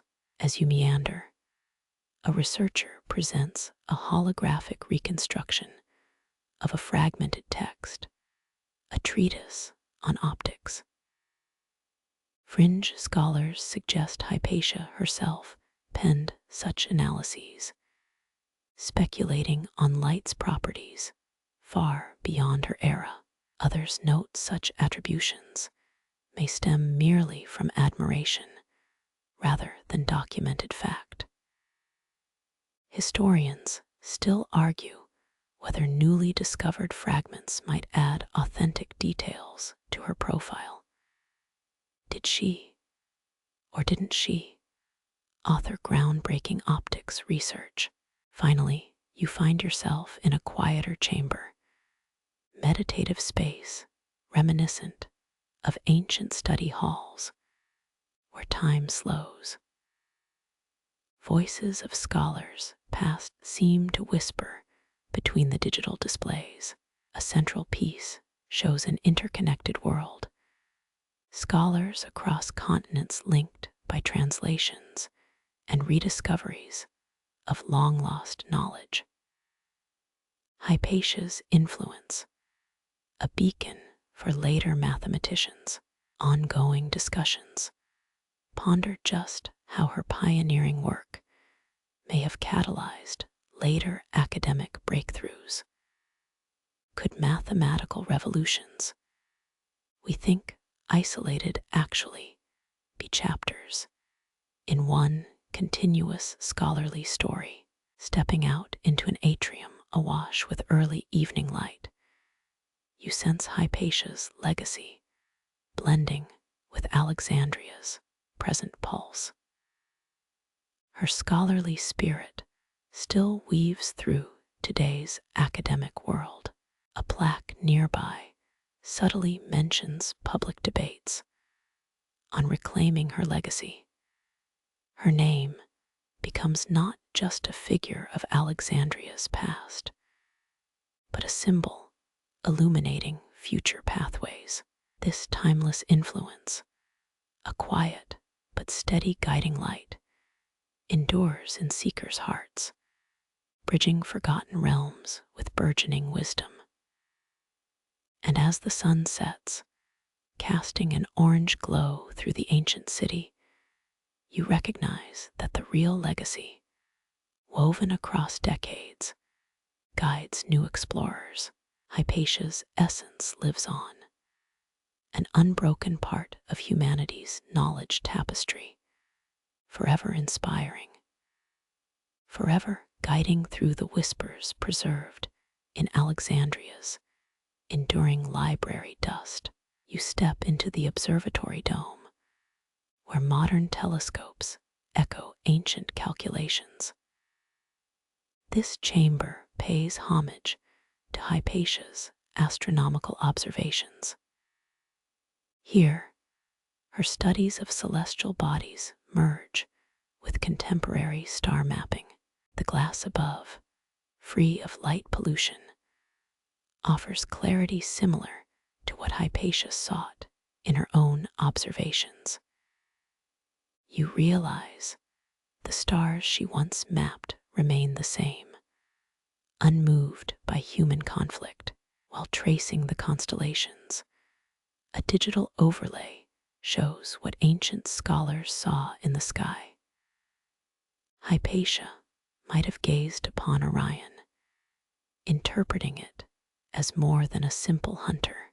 Some historical accounts mention her referencing this constellation when teaching celestial navigation methods. Historians still argue whether certain star charts attributed to her are authentic or later recreations. In these arguments, the debate over preserving olden wisdom continues. How much of what's left is truly hers? You chuckle softly, picturing the quirky possibility that Hypatia pondered the same celestial riddles while avoiding scorpions in her sandals. Researchers discovered that ancient Alexandria had its own share of nocturnal pests, creeping into study areas. Imagine focusing on the cosmic order while warding off small, eight-legged intruders. Even in the heights of philosophical transcendence, earthly practicalities persisted.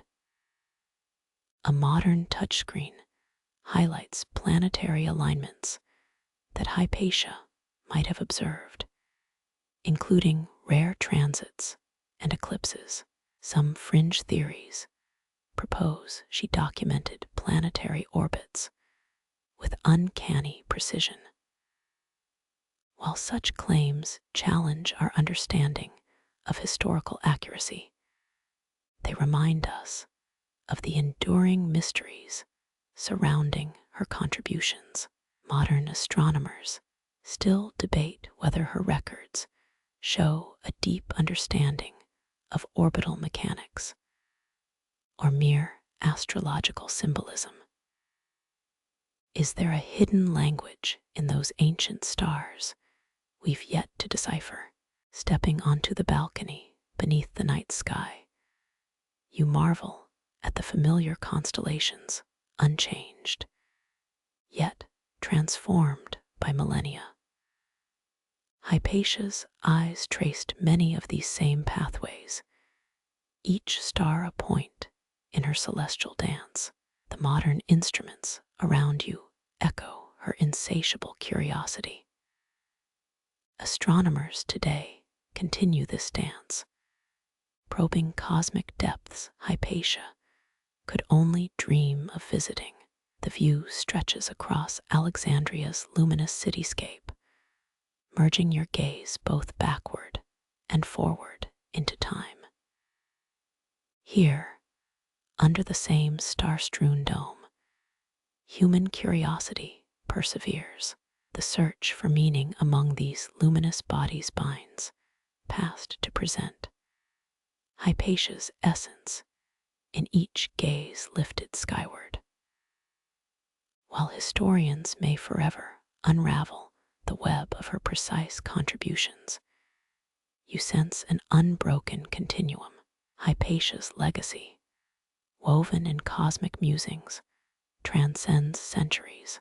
Her guiding light still shines in every soul pondering eternity among the stars.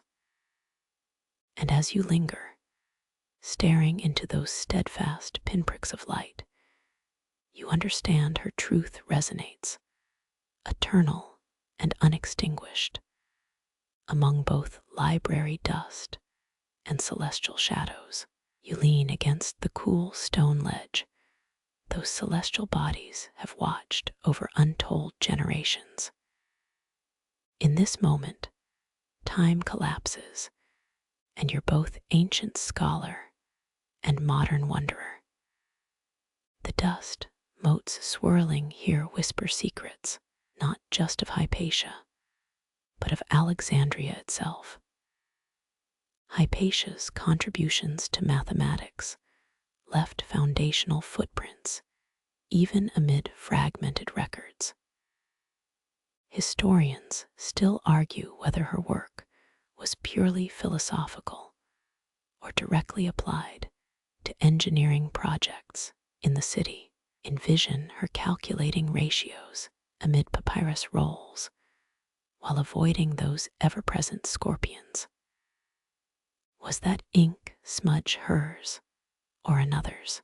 Remember that papyrus birth, her early days entwined with riverbank fibers. Here, the stones breathe out tales of Alexandria as a melting pot. Cultural clashes shaped her perspectives in ways scholars can only theorize. Historians often debate to what degree her Egyptian roots influenced her Hellenistic teachings. That flickering lamplight paints shadows where ancient scholars pondered, did Hypatia really believe the cosmos were woven into our very souls? Some quirky accounts claim she dabbled in astrology, matching planetary alignments to personality archetypes. How much was wisdom? How much whimsy? Her legacy dances between truth and conjecture. That same debate rages. Did Hypatia pioneer new mathematical methods or merely systematize existing knowledge? Perhaps the library dust holds the answer, particulates preserving her equations through centuries. Your steps echo down quiet corridors. Each shelf whispers arguments still raging. How much was Hypatia teacher? How much symbol of Alexandrian intellect? One thing's certain. Her spirit thrives amid ongoing discovery. In this space, where thought met parchment, modern seekers find echoes of her quest. Her story, etched in dust and time, inspires the curious gaze lifted skyward even now. As you leave, her truth pulses within these stones, eternal, unbroken, undimmed by ages. The particles lingering in the night air carry her breath, still guiding, still illuminating.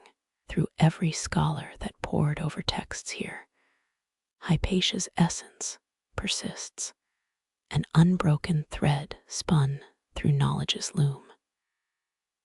As you walk back through the city's nightscape, you feel both the weight of loss and the strength of continuity.